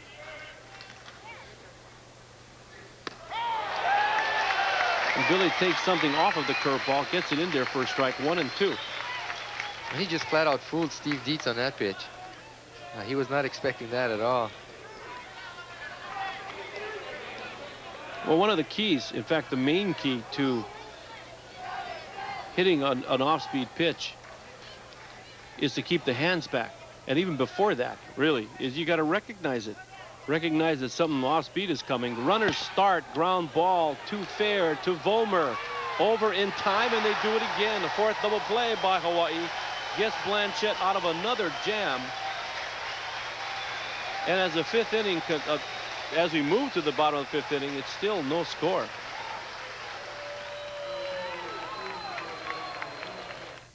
So I'm doing my sound check. Hello, hello, hello. And I hear this woman's voice. Crunch that last chord. I'll show you. She grabbed the guitar. And then she started rocking. No, I mean rocking. You're pretty good. Not. Someone that hot deserves something this cold. Suddenly, I remember this was a bud spot. I like your style. 7-Eleven party pickup platters are popping up everywhere in fun company, in the company. Platters to please every palate, plus bake-to-take pies and cakes, and even something for close company.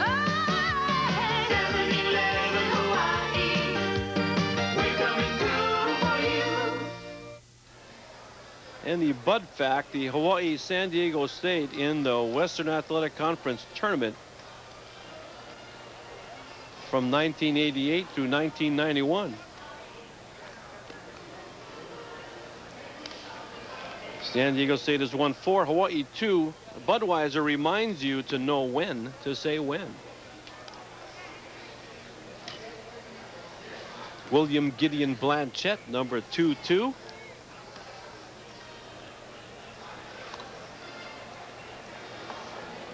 Few people know he used to play hockey. He used to be a hockey player. He'd be a great hockey player, huh? Well, a couple high sticks, I'm sure, here and there.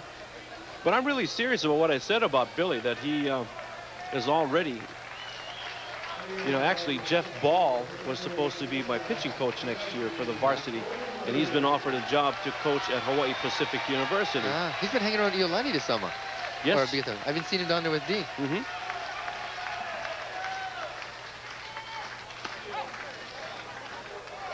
And of course, everyone knows that you're coaching the Punho Colt team this summer.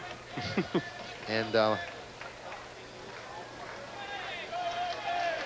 but anyway, I've offered Billy the job if Ball can't do it. What did he say? Open contract. Oh, he'd love to, he said. So Vollmer leads off. It's 1-1. He'll be followed by Franz Ewan and Kelly Fair, the 6, 7, and 8 hitters. Ball 2, 2-1. Bottom of the 5th inning, no score. And you're right, we're seeing a great ball game. Seen some good clutch pitching, some good clutch defense, some not so good coaching.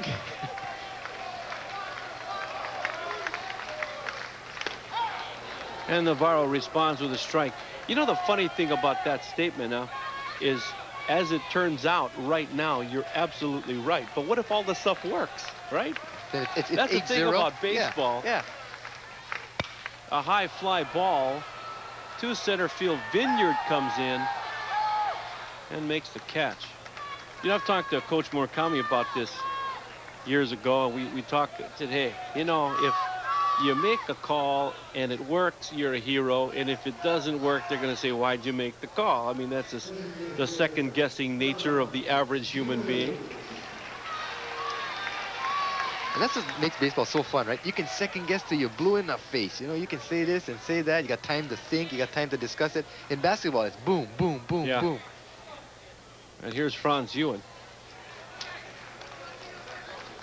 You know, something that I try to do in the position up here is not to second guess something, but to give alternative ways of thinking about it. Because as a coach myself, you know, I don't expect people, I mean, I expect people to second guess anything that goes on, but, you know, I don't like to be. That's right. Yeah, so. That's right. Therefore, I try not to myself. Because you know what you've got and who the kids are that are playing for you and what you want to do in certain situations. You're exactly right. And the crowd responding negatively. They thought that pitch was a little high. It's 2-1.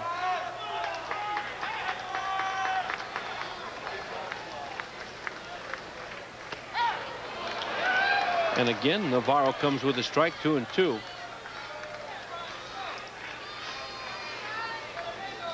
Four double plays turned by the Rainbows. Well, I'll tell you, that surely gets Billy B out of some big jams today.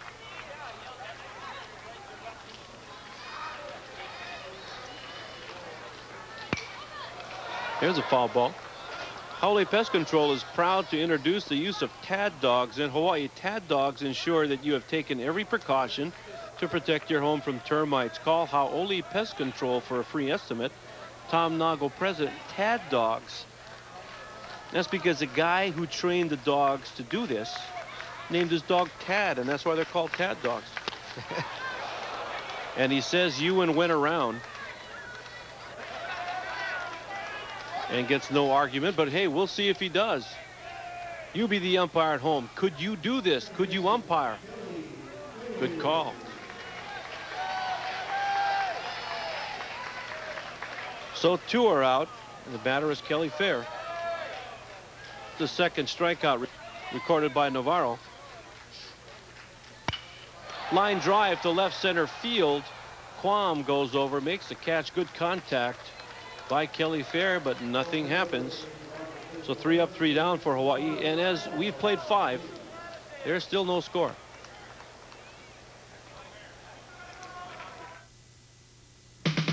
Mr. Waffle Dog! Ladies and gentlemen, Mr. Waffle Dog. Visit Mr. Waffle Dog for a treat that leaves others behind. Hey, Waffle Dog. That's my favorite kind of food. Mr. Waffle Dog is Hawaii's favorite hot dog. A meal with appeal to young and old. Oh, the Waffle Dog. My kids love going to Mr. Waffle Dog. Mr. Waffle Dog in Waipahu by Long. Mr. Waffle Dog. Mr. Waffle Dog. This magic moment,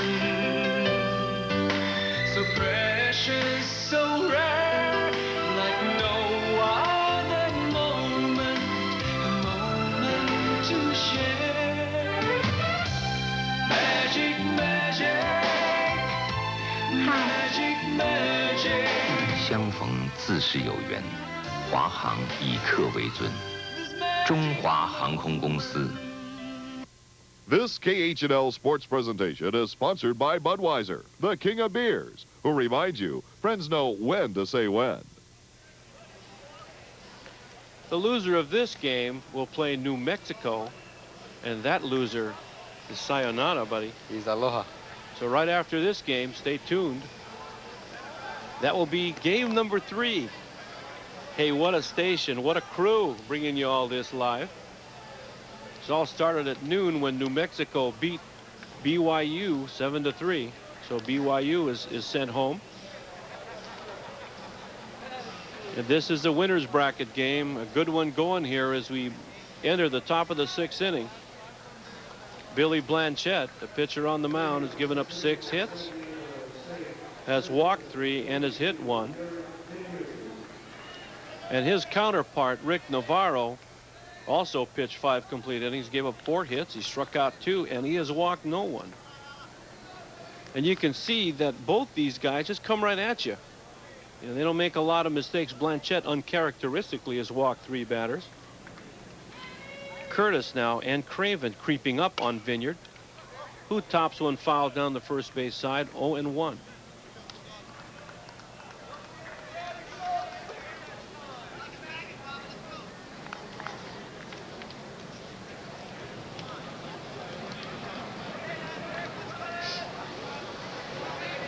Well, I'll tell you, this is a dangerous guy right here because he can really run.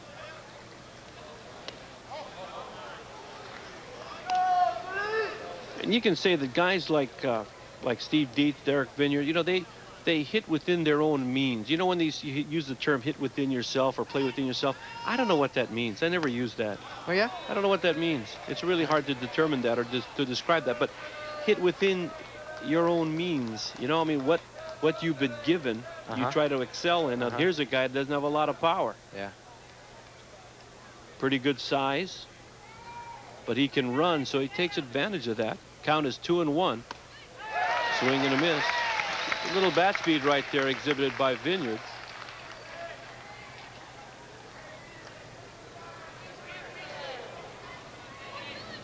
San Diego State showing a new look hat today. First time we've ever seen that.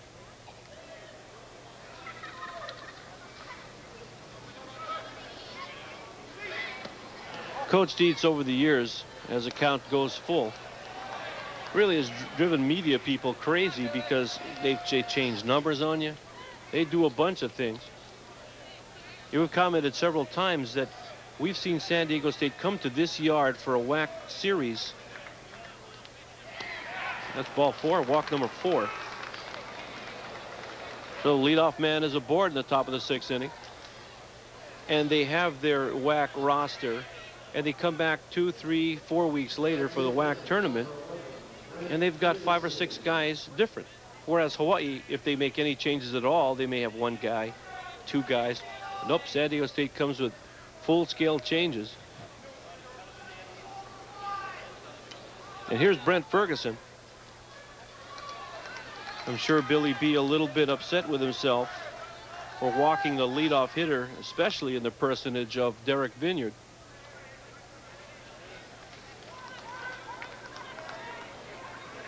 No score, top of the 6th.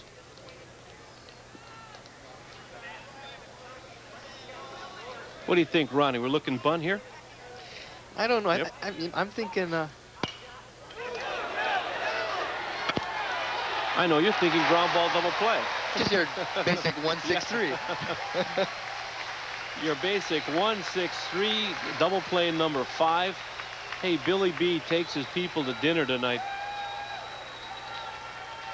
I really thought they were going to send the runner more than anything else here, pal. And then, you know, they did. They tried a little hit and run here, and we get a 1-6-3 as you see the end of it right there. Well, they haven't been successful in any kind of steal attempt. Now, is that a Hawaii double play record? Yeah, for that double is. plays in a game? That is a double play record. I think the four fourth tied one tied it. And the 5th one put him over the top, right? So, hey, you and I, big fella, we do a game, historic game right here. 5 double plays turned. And Craven makes a good backhand stop and a long throw. Good dig at first base by Kevin Curtis. So 3 outs are recorded to conclude the top of the 6th inning. Hey, great game, no score. We'll be back. If you like working with good people, look into a career at First Hawaiian Bank. Not only is the work good, the benefits are rewarding too. Profit sharing and retirement plans, dependent care subsidies, discounts on loans and mortgages, private recreation center and neighbor island condos, scholarships for dependents, free bus passes on Oahu, and lots more. So, can you expect to get a great job and more at First Hawaiian? Give us a call. First Hawaiian Bank, for a job that pays in so many ways. on a devastated ship. Enterprise, extend shields. 2 lives vanish into thin air. Where are they? Leaving only one tragic conclusion. We're dead, Geordi. They're caught in a ghostly limbo. It's like I'm here, but I'm not here. Faced with the threat from beyond the grave. Do not move. Row! On an all-new episode of Star Trek: The Next Generation. Tuesday night at 7 on KHNL 13. On May 20th, this man will be executed, even though new evidence could prove he's not guilty. They're going to kill me, and I'm innocent. Trial and Error, a special presentation tonight. Merry old England won't be so merry once the Bundys are through with it. Be sure to watch the season finale of the Bundys in Britain on Married with Children this Sunday night at 8:05 on Hawaii's very own KHNL 13. Then tune in to K-Poi 98 Rock Monday morning for a chance to win a special Married with Children bathrobe. Hey, how about that now? The press box celebrating Ferd Borsch's birthday today. Bobby Kern led them in happy birthday. Tyler Sheff leads it off for the Bows in the 6th. He, of course, got one of the 4 hits off of Rick Navarro. That was being a resounding double down the left field line. So he takes ball 2, 2-0. And we should apologize for the double play record. It's been tied with 5. Well, you know who told us? You know who told us that Ford tied it? Brother James. Yeah, Brother James Leahy comes in like the sports information director, and he tells us that it ties the record. So, hey, egg on our face, the 5th one ties the record. So, it's still historic, though, huh? Line drive up the middle. Fielded by Steve Dietz, and a throw in time. Big league play by Steve Dietz. Well, I'll tell you, I think that's got base hit written all over that ball. This you're right. This is really big time play here. He has to go way to his right, ends up diving for it, gets to his feet as quick as he can, plants that right foot, and a perfect strike to first base to get him by 1 stride. Well, he's helped out a little bit, even though it was a great play. Tyler Sheff not too fleet of foot. But good contact, great play. So and Eric Evans takes a curveball for a strike. That was great that he was playing second. Now, if he were playing short, he could not have made that play. No, and yeah, and Patrick Mummy wouldn't have made that play. There we go again. Hall of Fame play right there. Great play. And a bunt attempt is foul back. Now let's, you know how I categorize plays by big league, all-star ballot, and Hall of Fame. That, I said Hall of Fame, but nah. All-star. Yeah, ASB. That's what I put, see? 4-3 ASB, all-star ballot. Steve Dietz is everywhere, I'll tell you that. He sure is. So out in front is Navarro, 0-2. At ball 1.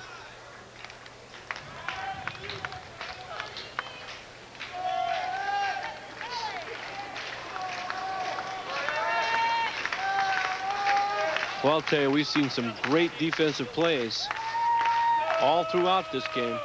You know, there's an old saying in baseball, Ronnie, if you give me 9 guys who can play catch, I'm going to beat you. And you look, it's a witness right here by this game for all those double plays. I mean, you got to throw that agate around, and you got to throw it around accurately, and both teams have. Swing and a miss. Ball out of the strike zone. Strikeout number 3 recorded for Navarro. And that will bring up Double D, Dwayne Daughtry, looking for his first hit. You know, pal, that's what Jim Leyland of the Pittsburgh Pirates says. They told him you lost Bobby Bonilla, you lose Smiley, you know, 2 top-line players. They say, gee, how can you repeat? He says, because I got 9 guys who can catch the ball. Yeah. And he really believes that. And he's also seconded by that by the manager at Oakland as the ball goes foul. Tony La Russa. He says he's got 9 guys who can catch the ball, too. It's really interesting what you say about being able to play defense. And so many coaches build their teams around, wow, the guy can hit, so he's got to play, you know? You know, and you take a look. For people out there that are watching this, the next baseball game you go to, you know, just take this one aside. The next one you go to, you sit there and you watch the game, and you see how many games, how many mistakes are made, and how games can be won by people throwing accurately. Hey, from the little people all the way up to the big guys. Yeah, you know, in the 7th inning game, for example, pal, You got 21 outs, right? I mean, you commit 4 errors, and you've given them 25 outs. You're looking at 8 innings, 8 1/3 innings. Yeah. So you've given the other team, 4 more chances to score runs.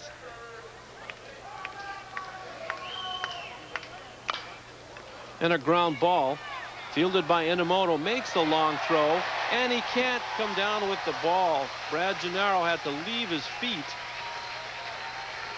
Enomoto may be hurrying the throw a little more than he had to because of the speed of Daughtry. Good call at first base by umpire Otilio Salazar. So there we go. We see 2 errors so far. One by Vollmer on a throw, one by Enomoto on a throw.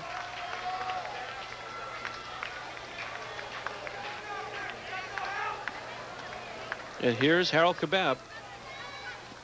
Daughtry getting his running apparatus on that left hand. That soft cast to protect that hand that was injured a couple of months ago.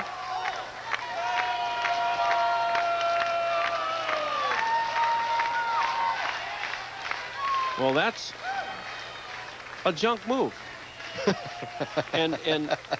But when you see a lefty do that, you begin thinking, hey, show me the good one. The good one's coming up here. But then again, maybe he doesn't have one. We'll see. There's another one. You know, by his leg action, it doesn't appear that Navarro has a move that is really a good one. A pop-up to right field. Ferguson will have no problem. He catches it for the 3rd out. So Hawaii doesn't score in the bottom of the 6th inning, and they leave a man. A great game, no score.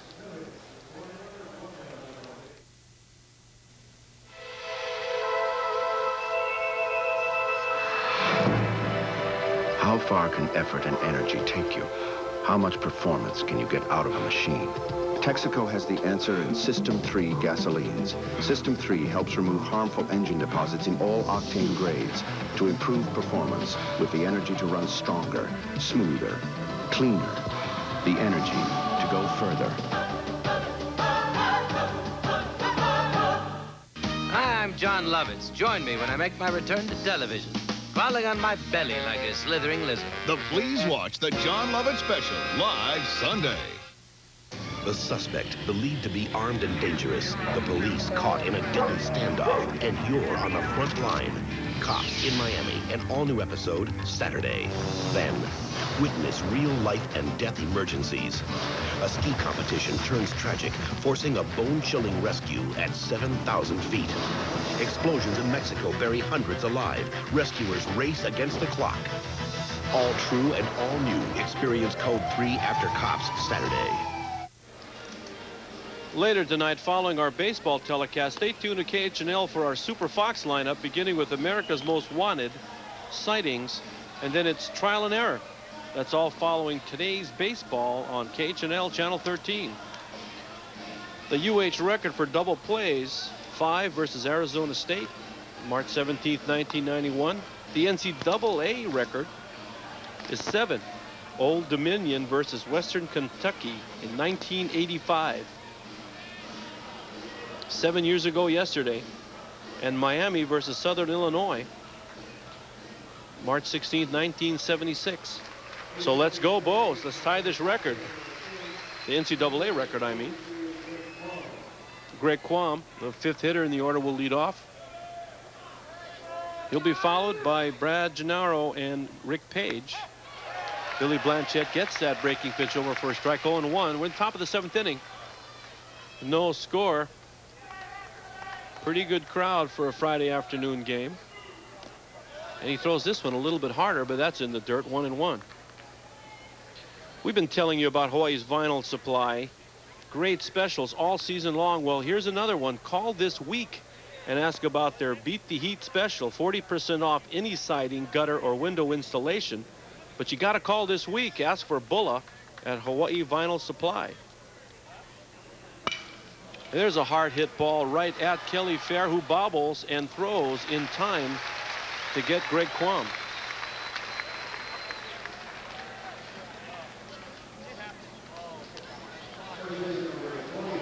That'll bring up Brad Gennaro, the first baseman, having a pretty good afternoon. He's 2 for 2.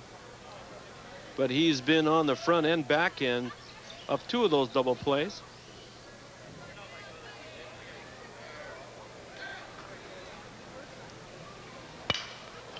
Another ground ball fielded, snagged, I mean, by Kelly Fair, who throws the ball low, and Kevin Curtis makes another nice dig. I mean, you're not going to see better defense than we're seeing today. I mean, this is really, really good defense. Kelly Fair makes a good effort just to get to this thing and knock it down. Makes a low throw to first base, and Kevin Curtis with another great dig, like he did on the throw from Scott Craven 2 innings ago. Well, you know what happened on that is the throw was so hard that Kevin really, at first base, never had a chance to stretch on the thing. Had he been able to stretch, he wouldn't have needed to dig that ball. And the batter's Rick Page. He takes the ball. And Tyler Sheff looking into the Rainbow dugout, or is he talking to the umpire? Nope, looking to the dugout. Fastball getting the outside corner, 1-1. 2 outs, top of the 7th. Well, I'll tell you, Brad Gennaro has hit Billy B hard. A double to right, a single to left, and then that one. A good play by Kelly Fair. There's another strike in the lower extremity of the strike zone. You know, talking to the pitchers that have come in here, I asked them, you know what the strike zone is? And so they tell me, yeah, above the knees. And I went, not. It's a new strike zone this year, below the knees for the NCAA. Line drive, base hit into center field. Eric Evans comes over. So Billy that time, with 2 strikes on the batter Page, tries to fool him by throwing the ball a little bit harder, getting the quick one by him. Not successful, as the 7th hit is recorded off of Blanchette. And Page goes 3 for 3 on this, pal. It's his 2nd hit to center field, and he laces this thing right up the middle. Almost a gapper if he hit it a little harder. 3 hits for him. Well, he stayed back nicely on that. You can see that good short swing, huh? Compact swing. And the batter's Matt Franco. Franco looking for his first hit. In fact, he's looking for his first real at-bat, a recorded at-bat. He's walked and sacrificed.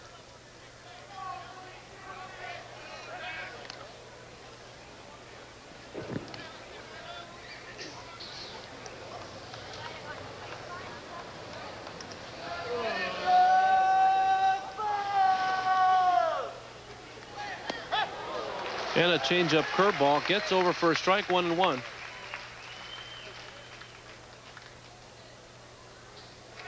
Well, about 3/4 of the infield now in shade. Vollmer and Craven are the only Rainbow infielders in the sun. And again, the left side of Vollmer, Craven, and the left fielder Kebab. It's a tough part of the day for him.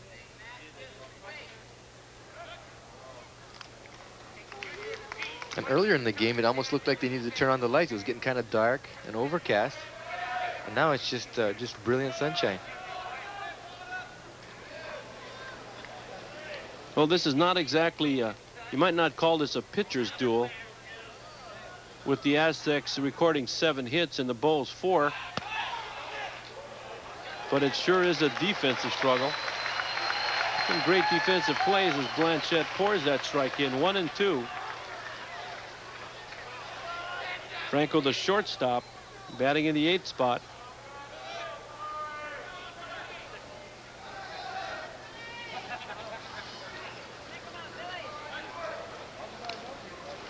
So 2 quick outs recorded by Blanchette before Rick Page singles up the middle. Both teams with 1 error. And the slight breeze blowing from right to left. Outside, ball 2.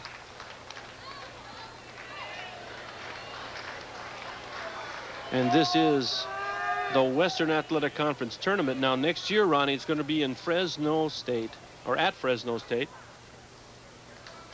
This may be the last WAC tournament here ever.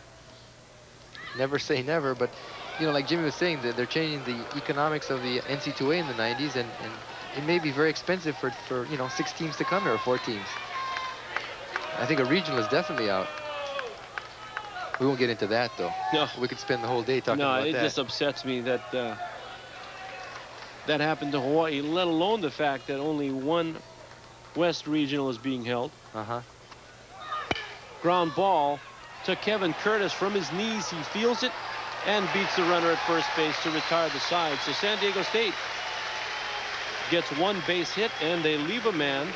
And again, we got a good one here, folks. No score. I may be Glenn Miyashiro, but I don't have to look like I'm Glenn Miyashiro. Come to Foot Locker, where it all begins, for the best in men's, women's, and children's athletic footwear and apparel. Foot Locker has Hawaii's most complete selection of athletic footwear for all ages and sizes, featuring all the top name brands. So come to Foot Locker, where it all begins. Who is this guy, Glenn? When we took our first Neighbor Island case 5 years ago, we came away with more than just a fair judgment for our client. We found that Neighbor Islanders were sincere, kept their appointments, returned phone calls promptly, and expected others to do likewise. It was a pleasure helping our neighbors, and we always seemed to come back with something special. If you've been victimized in an accident, call Ian Maddock for a free consultation. Next month, KHNL will rebroadcast some great victories from the 1992 University of Hawaii sports season. It'll be an encore performance featuring the football, basketball, baseball, and both volleyball programs. We'll kick off the series with the football team's 52-26 homecoming win over the Utah Utes. Look for Rainbow Celebration for 5 consecutive Tuesdays beginning June 2nd on Hawaii's very own KHNL 13.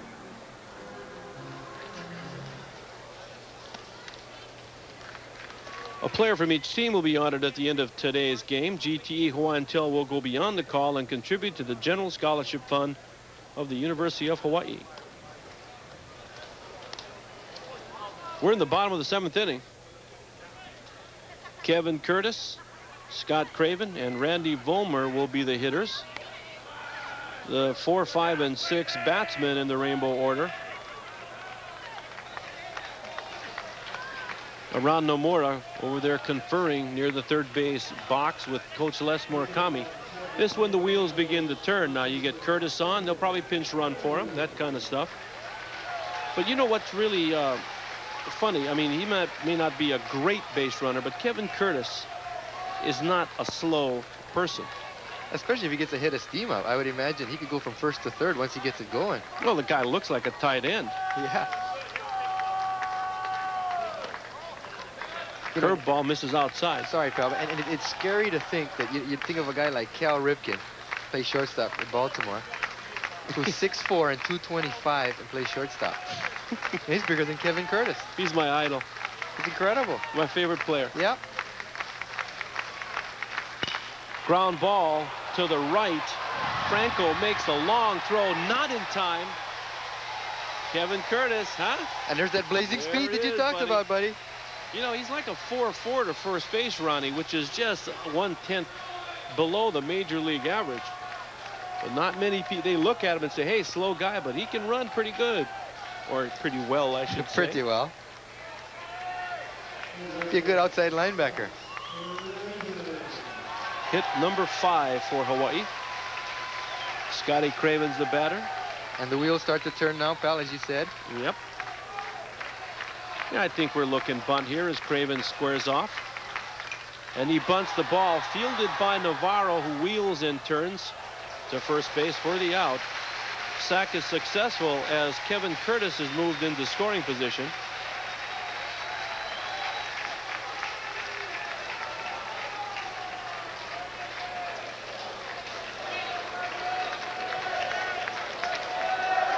So the second runner at second base this game for Hawaii in the personage of Kevin Curtis. Tyler Schiff, of course, the second batter in the 3rd inning, doubled. He was the first one. Here's Randy Vollmer. It's clutch time.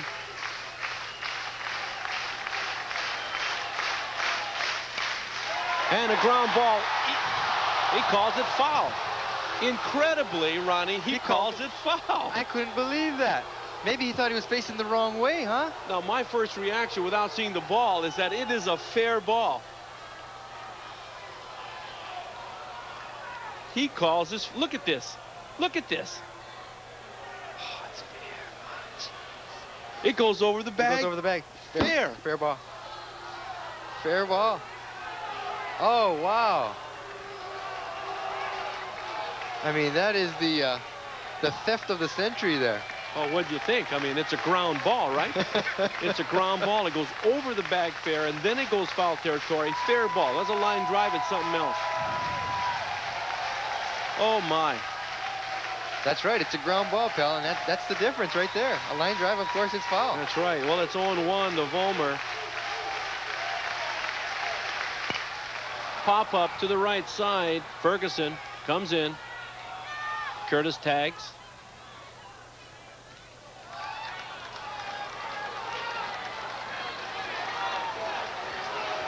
Well, I'm certain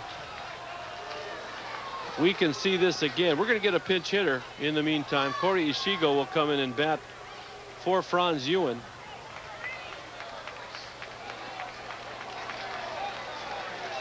I mean, sitting up here, we don't have the greatest angle, but I will tell you what, you take a look at this at home. That thing goes over.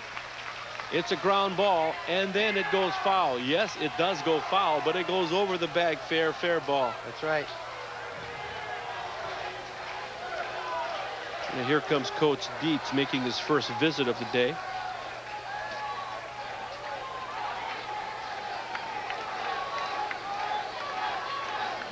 And warming up in the pen, the left-handed pitcher is Rich Juarez. And the other, I can't see his number 18, Jay Hassel, the right-hander. Well, we saw both those guys yesterday. Hassel was a pitcher. And Juarez, Rich Juarez, came in to pinch hit.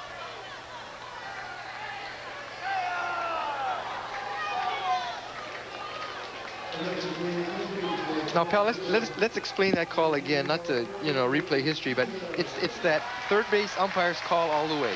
He's a foul, fair ball when it call goes all past the way. the bag. Past the bag all the way. Well, it's a ground ball. I mean, it's a ground ball, and so it's a fair ball. Yeah, if it goes because it over the went bag, over if the it's bag a line fair. drive, it is a foul ball. Yeah. Correct. So, I mean, the ball did touch behind the bag in foul territory, but it's a ground ball After that it's been touched fair. in fair territory in the infield. Then it went over the bag, inside the line, fair, and then it went foul. So Ishigo up to try to deliver for Hawaii.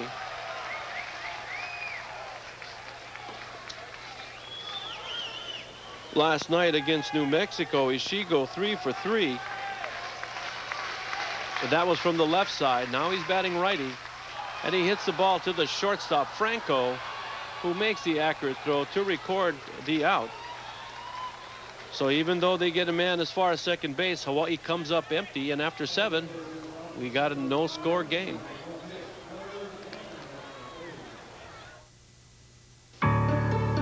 Hello, Banco. I might have made a little mistake. I thought my husband recorded this check, and he thinks that I did. Going for a walk? Did a check come through for $387.50? Uh-oh, I'll make a deposit in the morning. Call Hello Banco Customer Service Center around the clock to talk to a banker about your accounts. Hello, Banco? Oh, boy, I think I'm in a bit of hot water. Did a check clear for $387? It's great to be your round-the-clock bank. Bank of Hawaii, Hawaii's bank. It began as a robbery until police say this ex-con murdered a state senator in cold blood, then vanished. Disappeared off the face of the earth. For nearly 20 years, his whereabouts have remained one of the FBI's most puzzling mysteries. Until now. Information from a phone call he made to his ex-wife has given police new leads. Get the latest clues that could help you bring him to justice. Watch America's Most Wanted tonight. And the scoreboard brought to you by Blockbuster Video. The gold team, the gold names are the winners: San Diego, Atlanta, Philly. And the games in progress from the American League: Seattle over Toronto, Boston over the Angels, Yankees, yay, over Oakland. Oh, I like Oakland too. And Detroit and Kansas City in progress. Baltimore a winner, Cleveland a winner, and an extra inning affair, Texas and Milwaukee. Blockbuster Video means more movies and more time to watch them, and it means new releases all the time. See all the action at Blockbuster Video. And here's the play. This is a ground ball. See? It's a ground ball, and it goes over inside the line. They was robbed, partner. Leading off in the top of the 8th inning, Tony Enomoto, third baseman. Billy Blanchette still on the hill.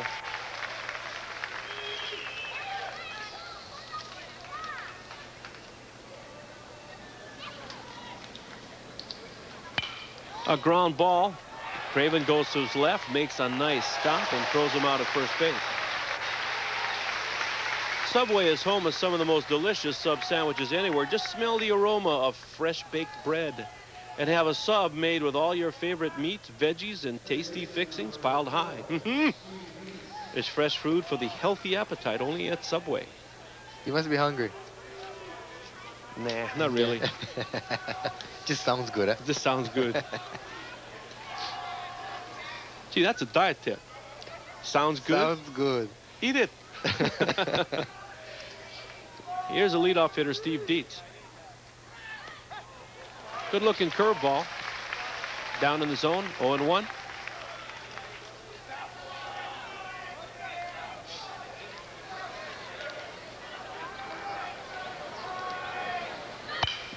Ground ball right at Curtis. And Dietz goes halfway and stops and goes back to the dugout. In the bullpen for Hawaii, Craig Tucker's warming up. And no activity in the Aztec bullpen. Which is unusual for Jim Dietz because he's usually having 2 or 3 arms going in the bullpen. That will bring up Derek Vineyard, the center fielder. 0 for 1. He's been hit and he's been walked, and he's also been in 2 double plays.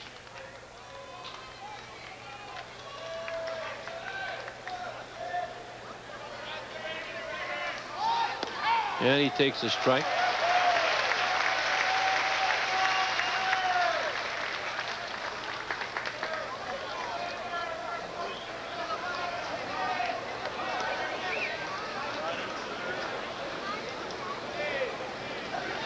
Curveball. You cannot check his swing. It's 0-2.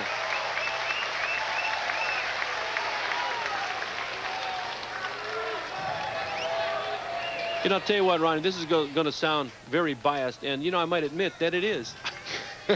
Right off the top here. But you give me a big game, and I want this guy playing for me, Billy B. Yeah. Any place, anytime. Ground ball, hit to fair. He's got to come in, and he tosses to Curtis. Boy, can Vineyard get down the line. So 3 up, 3 down for San Diego State. Well, I'll tell you, folks, call your friends. This is a great game here.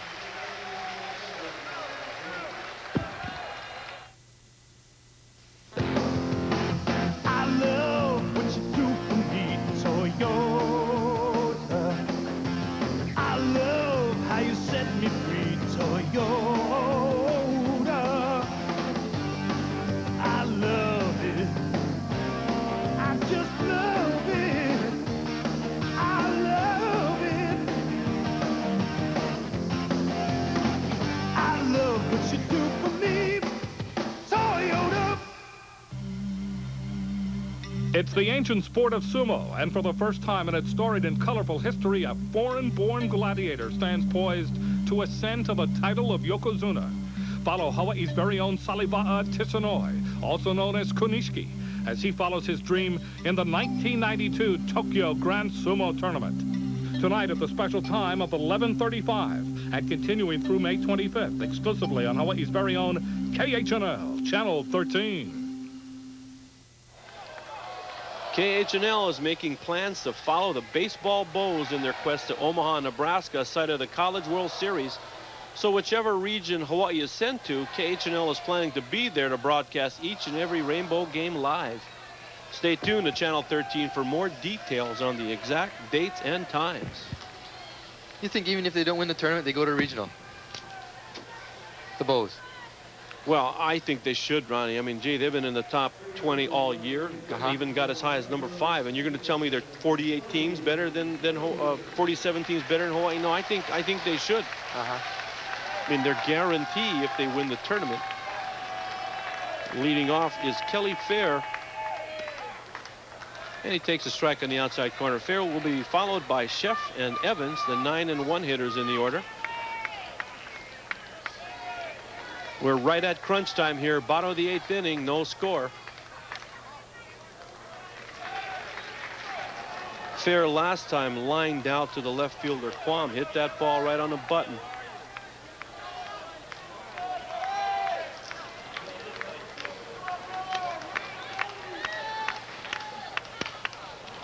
And a little squibber to second baseman Dietz, who scoops it up and throws in time to get Fair.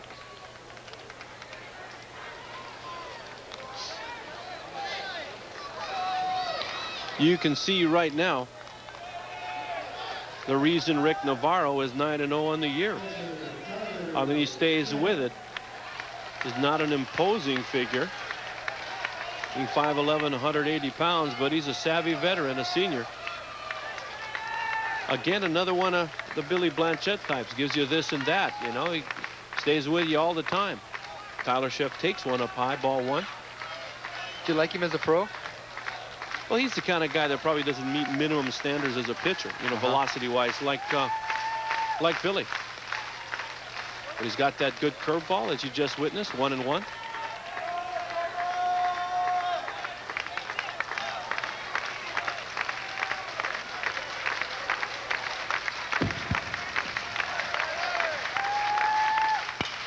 Line drive, nice catch by Steve Dietz. So, hey, Dad puts him at second base. Made a couple of great plays for him.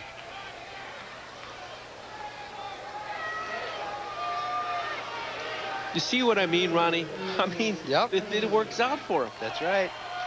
I mean, I shouldn't say that too much more. I mean, I don't know that he hasn't played second base half the time this year. But he certainly is a good player, as we see Eric Evans step in, takes ball 1.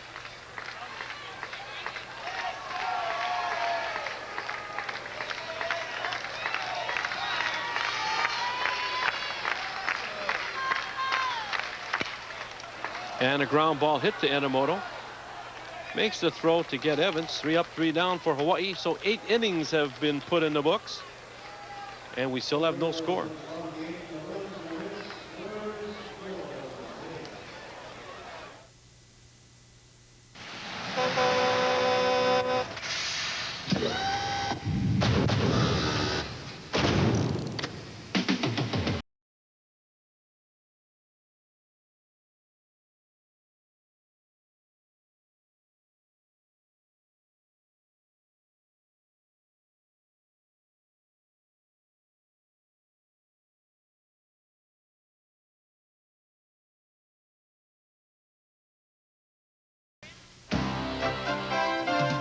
The energy of the Olympic Games.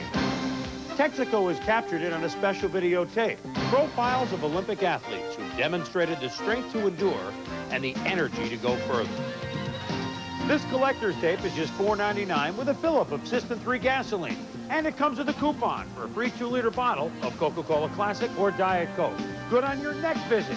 Get your videotape today at Texaco.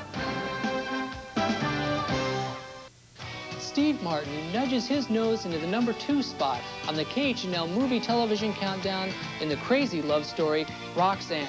Steve plays a regular guy with an irregular appendage. Roxanne, just a nose shy of the number 1 spot on the KHNL movie television countdown. And there are the whole bunch of zeros right there as we move to the top of the 9th inning. The 3, 4, 5 hitters for San Diego State. Brent Ferguson, John Wagner, and Greg Quam are the scheduled hitters.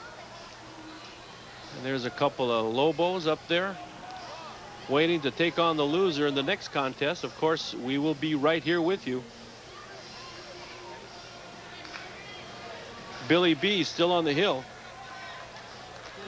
beginning his 9th inning of work. He's given up 7 hits.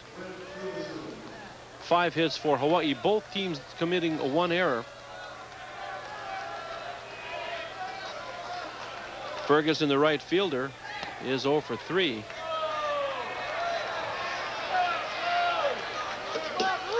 It's a 102nd pitch right now for Billy Blanchette.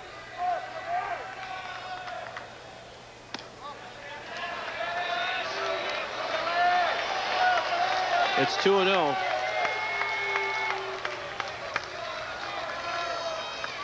Well, needless to say, he does not want to walk this guy.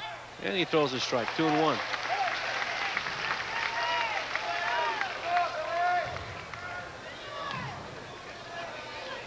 Both Fair and Vollmer now playing Ferguson to pull. And he hits one foul into the bullpen of San Diego State.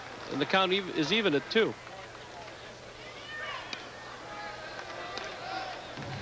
Care to challenge your swing on Oahu's highest rated golf course? The Sheraton Makaha offers room and golf packages from $85 per person per night, double occupancy. Call the Sheraton Makaha now and ask about their hole-in-one special. You see, I can't help but edit this because I'm a teacher. See? Spelling errors. It's like correcting papers. That's right. Full count.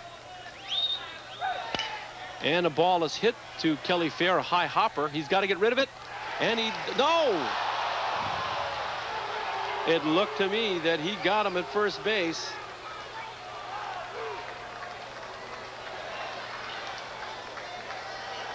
But I'm in the same position as the umpire, except I'm a lot farther away. You see, he's got a double clutch right here. Make the throw. Safe. Good call. I erred. Good call, umpire Salazar at first base. So they get the leadoff hitter on. And the batter is John Wagner, the designated hitter, 0 for 2 with a strikeout and a walk.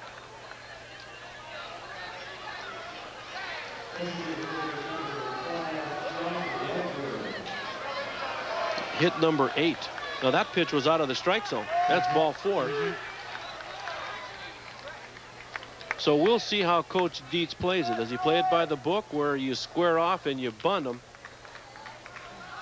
Does he hit away or does he slash? We've seen him do all 3 today.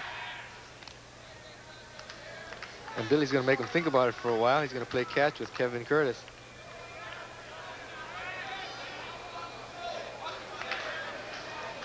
Well, I think you got a bunt.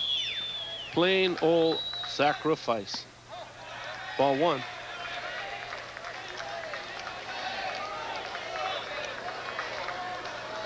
Or as I like to call it, a sacrificial bunt.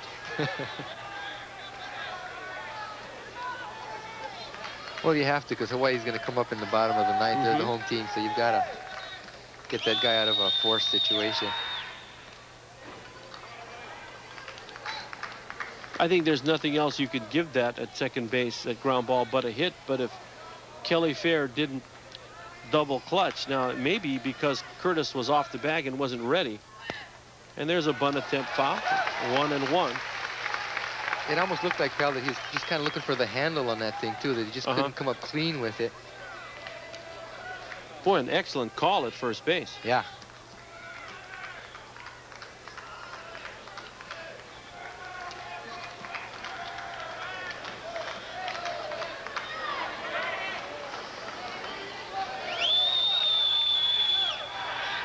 But if you're going to have a close game like this, what better time to have it than in a tournament like this?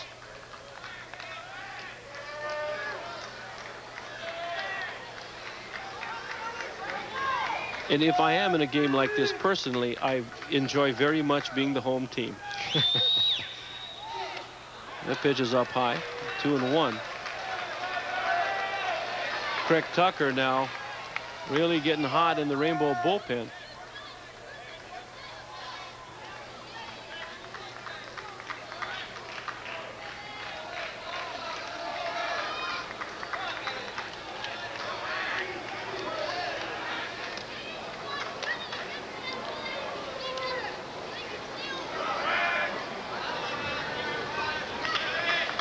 Well, it's about that time of the day, Ronnie, when the sun begins to set. The lights should be ignited in a little while here. And he takes a strike, pulls the bat inexplicably back. He thought it was a ball. And he's asking, was it a pitch strike or did I leave my bat there? And with the corners coming in hard and Billy coming in hard, if he does bunt the ball, it's got to be a good one. They might have a play at second base, pal. Especially on the AstroTurf with the ball, coming in quick off it like it will. And especially if Craven or Blanchette field the ball, because they both are pretty quick. And they've got good arms, and they are accurate. Now, Kevin Curtis, he had a big problem last year with throwing the ball accurately. And there's a pop-up to right field. Daughtry waves everybody off, and he makes the catch. Well, I'll tell you, when you look back on this game, and if San Diego State does not win it, you might want to look back to this situation right here where Wagner failed to execute the sacrifice bunt. This is the kind of stuff that drives people crazy. I mean, somebody asked me a question last year, what's the thing that frustrates you most about being a high school coach? And I said, that's a great question. Let me think about it. A minute later, I came back and I said, to not execute things in a game that you practice on a regular basis. Now, how many times do you think they've practiced the sacrifice bunt at this time of the season at this level? Hundreds of bunts. And this one just can't be put down. That's the beauty of this game, pal. It's a complicated game, yet it just comes down to the very simple, basic things, I agree with you, Ronnie, except it may not be the beauty if you're the guy that's not executing it, right? That's true. That's true. The beauty and the beast. And a quick move home by Billy B. Now, you see, that's what we were discussing earlier on, that, he's going to give people a different look and different timings. That time, you see, he came to a quick set, and he threw the ball home quickly. He doesn't want to give that guy at first base, Ferguson, a jump at all. And he's paying more attention in the last couple of innings to the runner at first base. 0-1 is the count.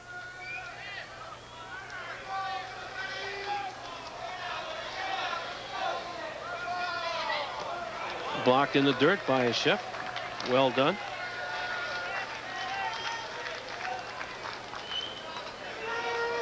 So Greg Quam, a pretty solid hitter for San Diego State, has a 1-1 count. One's on the board. 1 ball, 1 strike, 1 out. Top of the 9th inning. In the dirt again. A nice block by Tyler Sheff. 2 in a row. 2-1 now.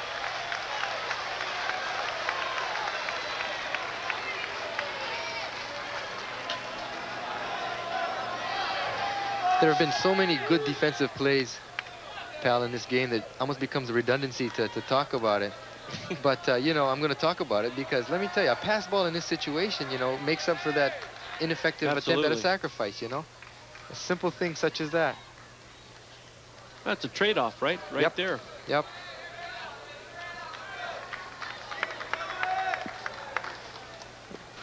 So Hawaii obviously looking to break their own record right here with the 6th double play of the game. Both middle infielders now pinching the middle a little more. That's up and inside. It's 3-1. And you can feel the tension in the stadium, Bill, with every pitch as people start to moan and groan and they're moving up in their seats. They're not sitting back. Everyone's up on their knees, leaning on their knees, trying to get a better look at what's going to happen. And another pop-up, this time to the left side. Vollmer goes back, and he's called off by the left fielder, Kabab, who does the right thing. Now remember, all you young outfielders out there, this is the way to do it. What happens here, Vollmer wants it, but the outfielder has the last say. He can veto everything, and he does, and Kabab comes up with a nice catch in left field. Good execution by Harold Kabab. That's going to bring up Brad Gennaro. He's having a pretty good afternoon against Billy B. We're going to get a... Nope, that's not a pinch runner. He goes off the bag, then comes back. It's still number 11, Ferguson.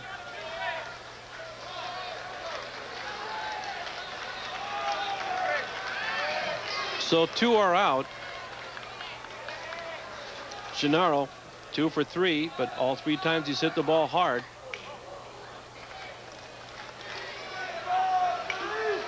Wish he could look into the future. That time Billy lifts his lead leg and Ferguson goes back to first base and they throw a pitch out.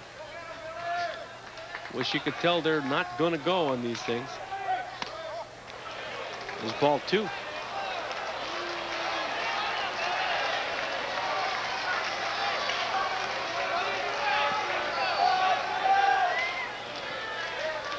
If the game is extended, you just might look for Craig Tucker next inning. There's a strike. And if not, maybe one more inning after this for William. He sure pitched himself one heck of a game. Of course, he's been helped out by 5 double plays.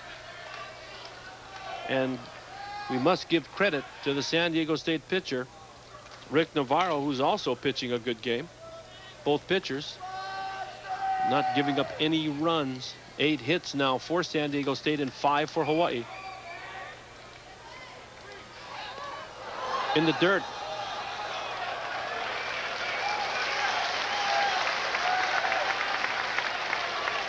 One of the things young catchers tend to do, not even young guys, even people this age, when the ball is thrown and you need to block it, they tend to move their upper body first, which locks their legs. They can't move after that, and they collapse on the ball. See, I always believe you got to move your legs first. Move your legs first. Swing and a miss. A big swing it was. Gennaro looking to hit that on top of Diamond Head. Comes up empty. Full count. Kevin Curtis will release from his position at first base and will play behind Ferguson.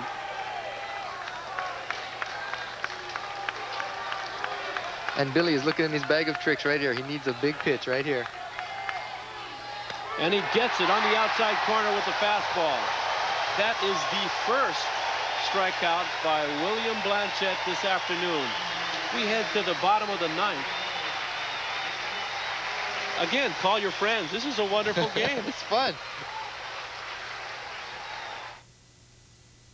A Sony Handycam. Will I be able to use it? Sure, Grandma. It's simple. Come on, boys. Let's go get some pictures of you on the swing. Simple enough to give you great results right from the start. Quick to shoot, quick to respond to the unexpected. Your Handycam camcorder hooks up to any TV, so you can play back your recordings immediately. Easier than hooking up video games. Sony Handycam, using the smaller, superior cassette. There's no question. It's a Sony. Here it is, taking over the #1 spot on the KHNL Movie Television Countdown is Hawaii's very own Andy Bumatai in North Shore. With a little help from Gregory Harrison and Nia Peoples, Andy and company are sitting pretty at #1. So check it out, North Shore, and we'll see you next time on the KHNL Movie Television Countdown. Pop star Debbie Gibson makes a dramatic television debut on the next Street Justice. Grady Jameson, how would you like to work for me? Grady signs on as a bodyguard to a rock star. That's the fast lane life. Maybe you ought to think about this. And soon finds himself in the middle of a money laundering scheme. The mob funded Gabrielle's career when she started out, Grady. Now he must choose between love, loyalty, and the law. We need someone on the inside to figure out how they're moving the money. On Street Justice. Monday night at 7 on KHNL 13. We move to the bottom of inning number 9. The last scheduled inning. And leading off for Hawaii will be Dwayne Daughtry. He'll be followed by Harold Kabab and Kevin Curtis. 2, 3, and 4 hitters. If it's going to get done, this is one of the guys you want to lead off doing it.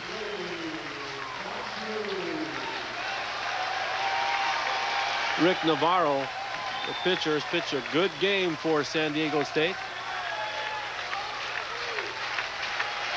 Given up 5 hits. Only one of them an extra base hit. There's a curveball, ball 1. And all kind of activity in the San Diego State bullpen right now.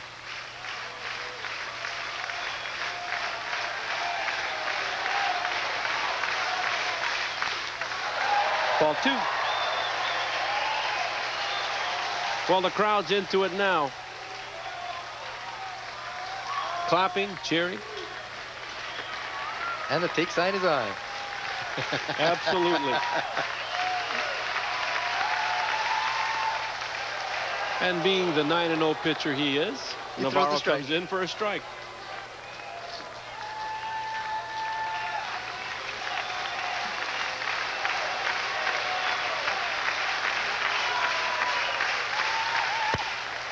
Pitch out of the zone.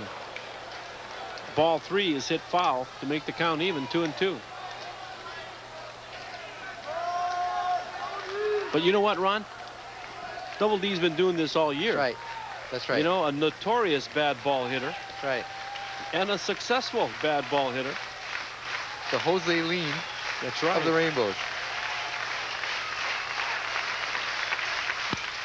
And a ground ball. He gets sawed. Here's Dietz.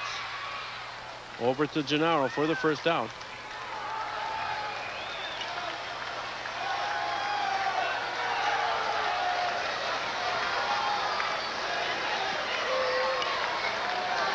Harold Kebab will come in to take his hacks. And he's had some big hits this season. And the stage is set right now for the biggest, most likely, of his career.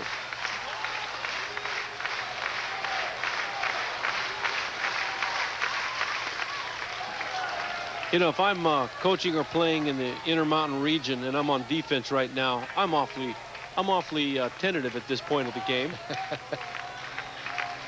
But this is sea level, and Big Blue beckons 340 to 400 feet away. Kebab takes a good hack at that. Nichols late. The count is even at 1.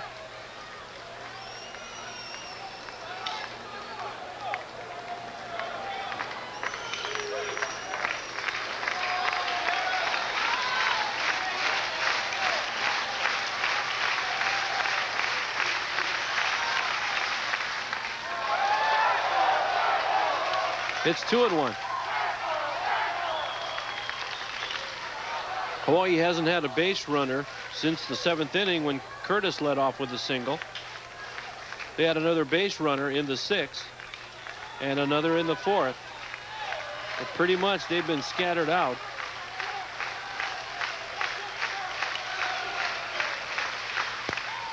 And a strike gets in there. 2-2. Kebab a little upset with himself for taking that pitch. And Navarro nibbles a little bit inside. He nibbles a little bit outside. D's and does. Huh? D's and does.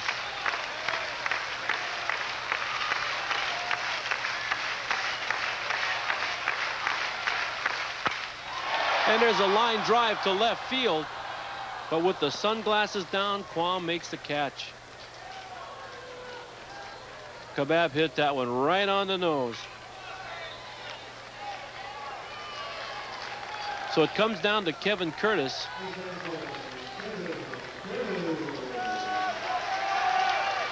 The sophomore with a lot of power.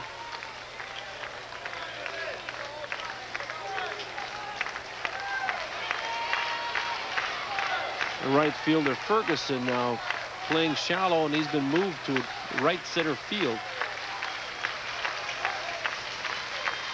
Center fielder Vineyard toward the left center gap, playing deep. Down low, ball 1.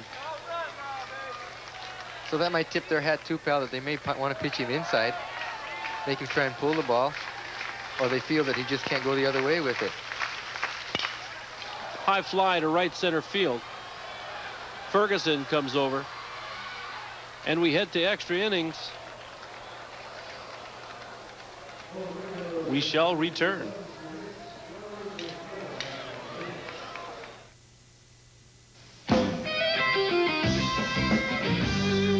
When you play the game and you're looking good, there's a Bud Light way, and it's understood. If you're into looking good, get into Bud Light. The clean, fresh taste won't fill you up, never let you down. You can taste it, feel it, know you got it right. There's everything else. It's just a light. Bud Light. Just a light. This budget for health benefits is just not enough. Now, what choices do we have? Employee contributions? Cutting benefits? No, our employees depend on full medical coverage. You know, there's got to be a company that's keeping premiums down. HDS Medical, cost containment program. Medical, drug, vision, even dental benefits with up to 10% savings. HDS Medical, Hawaii's premier health plan alternative. Now, I guess we do have a choice. Before Wayne and Garth, there was Bill and Ted. Let's reach out and touch them. Two dudes who make history in their bodacious adventure through time. How's it going, Royal Ugly Dudes? Put them in the Iron Maiden. Excellent! Execute them, bogus. With the whole world at their fingertips, these guys make history come alive. Party on, dude! The original Bill and Ted's Excellent Adventure, Monday. Now, is this a good seat or what?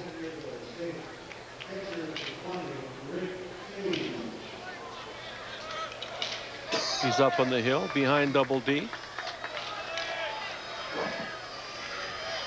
We're in the 10th inning. Leading off for San Diego State, Rick Page. He's 3 out of 3. The last time he really spanked the ball. He hit that ball real hard up the middle. And he takes a strike. It's 1-1. 125 pitches now for Billy.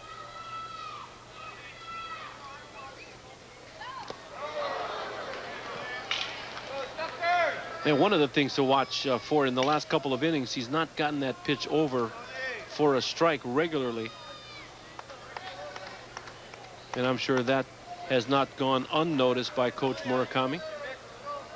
But hey, if he's getting people out, I'm sure he won't mind. Ground ball past the diving Craven into left field for a base hit. And he's now 4 for 4, pal.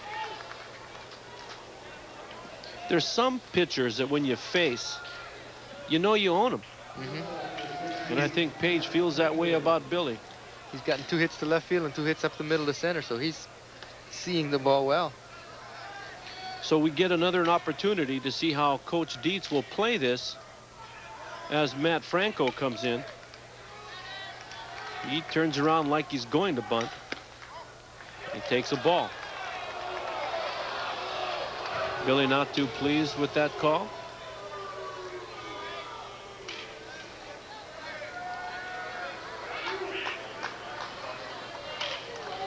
Franco squares again.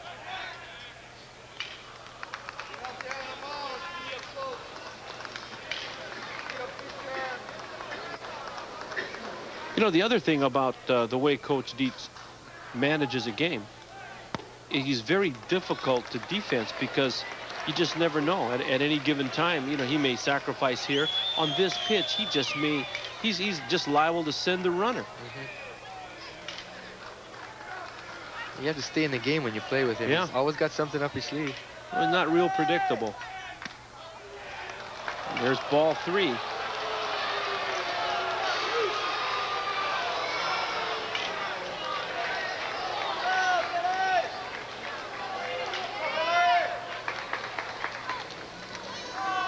So a strike needs to be thrown right here. And it is 3-1. So it looks like the take sign was on there. So Franco commits like he's going to bunt. And he does. Billy turns and throws to second base. Good play. And a potential big play at that. A good fielding pitcher. Blanchett bounces off of the mound. And pal, this is what we talked about earlier on how these guys can field their positions and how quick they are and what great arms they possess. And this is just a great play from Billy to Vollmer at shortstop. And a good idea at second base. Randy Vollmer knows he has no chance at any kind of double play, so he plays like a first baseman at second base and stretches to get the out. 6 becoming 3 there, huh? Nice stretch.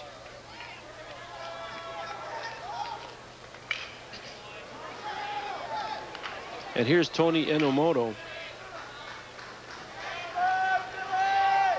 And every person on the infield thinking, hey, hit me the ground ball because I'll turn the double play here. And again, a curveball is out of the strike zone, 1-0. Time is being called, and we're going to get a pinch runner. Number 10, Patrick Mummy, the young man who started at second base for the Aztecs yesterday, will come in and pinch run for Matt Franco. And we'll probably go out and play second base next inning, or the bottom of this inning, and move Dietz over to the short, shortstop, right? Kind of a double switch, mini double switch. A mini one. National League, they say that separates the men from the boys, the ability to that double switch. Well, I, for one, and I've been on record as saying this for years, that I enjoy as a high school coach the DH rule, because I think it gives another person the opportunity to play, and I think it puts more offense in the game. You know, they said for years how some of your pitchers are always your best athletes and all that, but that's not necessarily the case. And Emoto takes a ball, and Billy again looks like he's a little perturbed with the balls and strike calls of the umpire, Jim Schaefer.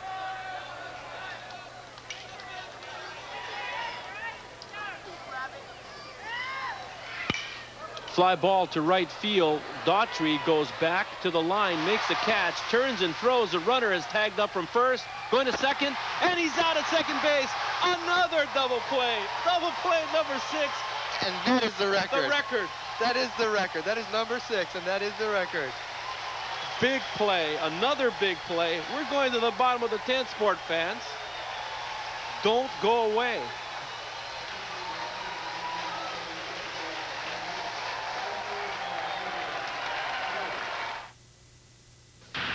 Hurry into your Hawaiian Chevy Geo dealers and get set to be blown away by big savings. Right now, we're dealing on every Chevy car, truck, and Geo in stock with some of the lowest prices you'll see all year round. Plus, low financing and tremendous cashback savings. Getting the Chevy car, truck, or Geo you want can be a breeze, but only if you grab your hat and hurry in now, because deals like these will all too quickly be gone with the wind. Only at your Hawaiian Chevy Geo dealers. Hello, Banco. I might have made a little mistake. I thought my husband recorded this check, and he thinks that I did. Going for a walk? Did the check come through for $387.50? Uh-oh, I'll make a deposit in the morning. Call Hello Banco Customer Service Center around the clock to talk to a banker about your accounts. Hello, Banco. Oh, boy, I think I'm in a bit of hot water. Did the check clear for $387? It's great to be your round-the-clock bank. Bank of Hawaii, Hawaii's bank. The energy of the Olympic Games. Texaco has captured it on a special videotape. Profiles of Olympic athletes who demonstrated the strength to endure and the energy to go further. This collector's tape is just $4.99 with a fill-up of System 3 gasoline. And it comes with a coupon for a free 2-liter bottle of Coca-Cola Classic or Diet Coke. Good on your next visit. Get your videotape today at Texaco. And just as Ronnie had said, Steve Dietz moves over to shortstop, and Patrick Mummy, who was into the game as a pinch runner, he was the guy who was doubled up at second base for the historic moment in Rainbow history. Should have left you the another guy. 6th double play. Yeah. Well, he was doing what he could to advance himself in the scoring position. Yep. Scott Craven is the batter. He'll be followed by Vollmer and Ishigo. And he takes a strike as he runs up through the bunt. Second baseman Mummy now playing Craven to pull. So Scotty looking to push bunt the ball right toward his direction to beat it out at first.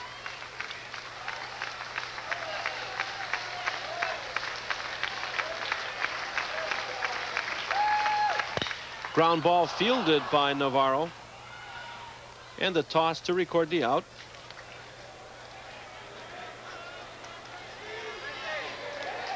So that will bring up Randy Vollmer. And I asked the rhetorical question, does anybody want to win this game?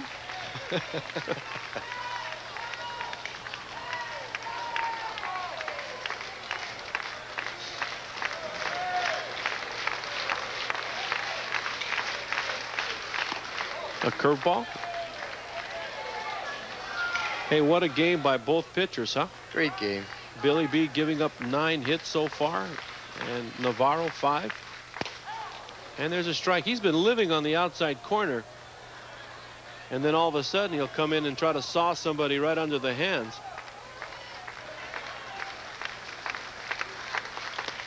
There's another strike.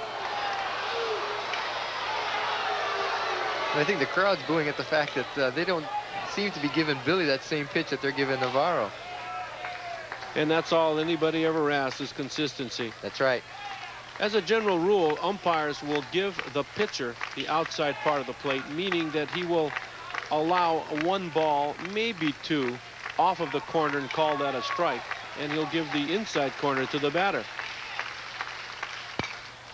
Hey, but you know what I think? I think if it goes over the plate in the strike zone, it's a strike. If it's a 1 ball, 2 ball off, it's a ball. Call it as it's supposed to be called. Yeah. Never mind giving it to the pitcher or the batter. Also, I think you ought to just completely redo the strike zone, Ron. I think you should. I mean, if you called a high strike where the strike zone exists, line drive into center field, Vineyard cannot get to it. He goes past him. It'll now go up against the wall. Vollmer around second base. He's heading for third base. So with 1 out, the Rainbows have the winning run at third base in Randy Vollmer. They're playing him to pull. They're playing him to pull, and Vineyard made that one moment of indecision whether to catch it or not, and it cost him Pallet World all the way to the wall in right center field. Well, this is the 6th hit for Hawaii, and a big one it is as Vollmer strokes this ball up the middle. And as you say, right there, that indecision just before the camera came upon him.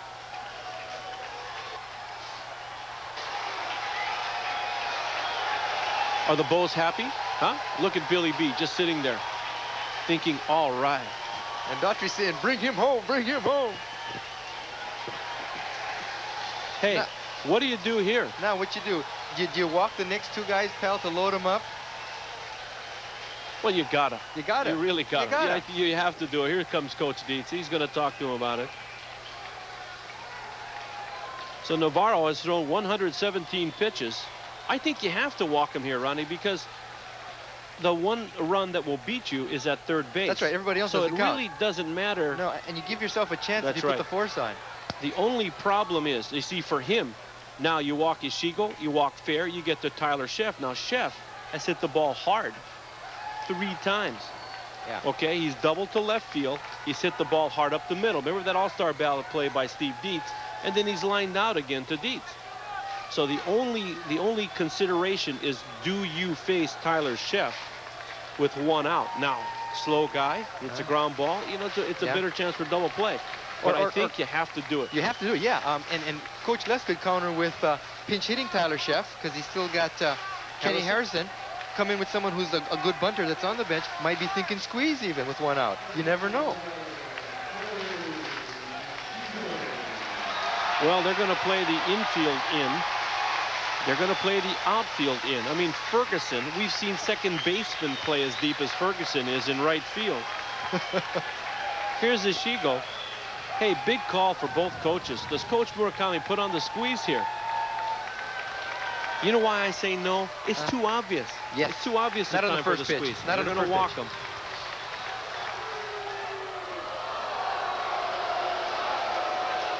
And here's Corey Ishigo up there batting right-handed. Boatea, he's taking the stride, everything like you're supposed to. What if he makes a mistake here and grooves one? Boy, if we can get a shot at Brent Ferguson, the right fielder. I mean, he is in the hole between first and second. There he is. This is like a softball position there. The short fielder, huh? The 10th guy. Ball 4 has been recorded. The first walk, albeit intentional, by Navarro. First walk, Ronnie, in 10 innings. 9 1/3 inning. And they'll probably do the same thing to Kelly Fair. And then the ball goes over into Coach Murakami's court now, where he has to decide what he wants to do with the situation of the sacks jammed with one out and Tyler Sheff coming to the plate. Well, I'll tell you what, I don't squeeze in this situation as a general rule if it is the bases loaded because of the force. It's too easy to record the force at home plate. And get the Yeah, and I see coaches do it, and you know, you try to defense it by just making the toss home and a stretch by the catcher. Great game, crunch time. This is when you earn your scholarship, guys, right here. And that's ball 2. So as we discussed, Coach Dietz walking the bases loaded. Tyler Sheff is standing by Coach Ron Nomura and Marcus Owens. You don't put Harrison in there because it's lefty against left. So you stay with Tyler Sheff. He's hit the ball hard. Ball 4.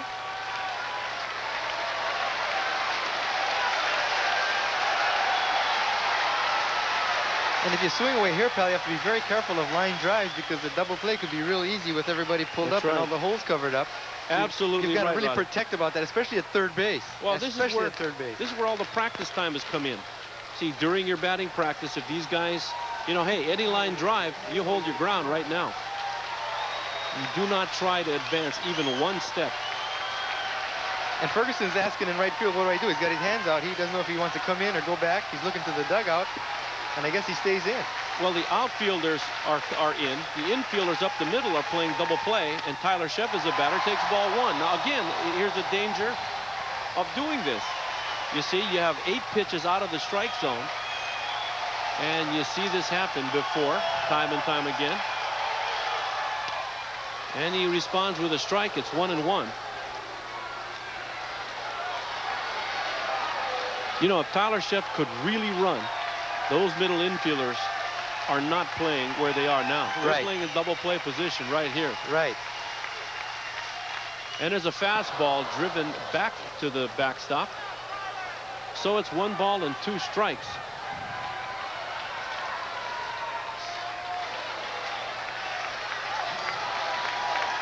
Best opportunity of the ball game for the Hawaii Rainbows. Hey, we're in the bottom of the 10th, folks. In a 0-0 game. That's right. 9 hits for San Diego State, 6 for Hawaii now. The bases are loaded with Bows with 1 out with Tyler Sheff, 1-2 count. And a ground ball gets in there for a base hit. Hawaii wins.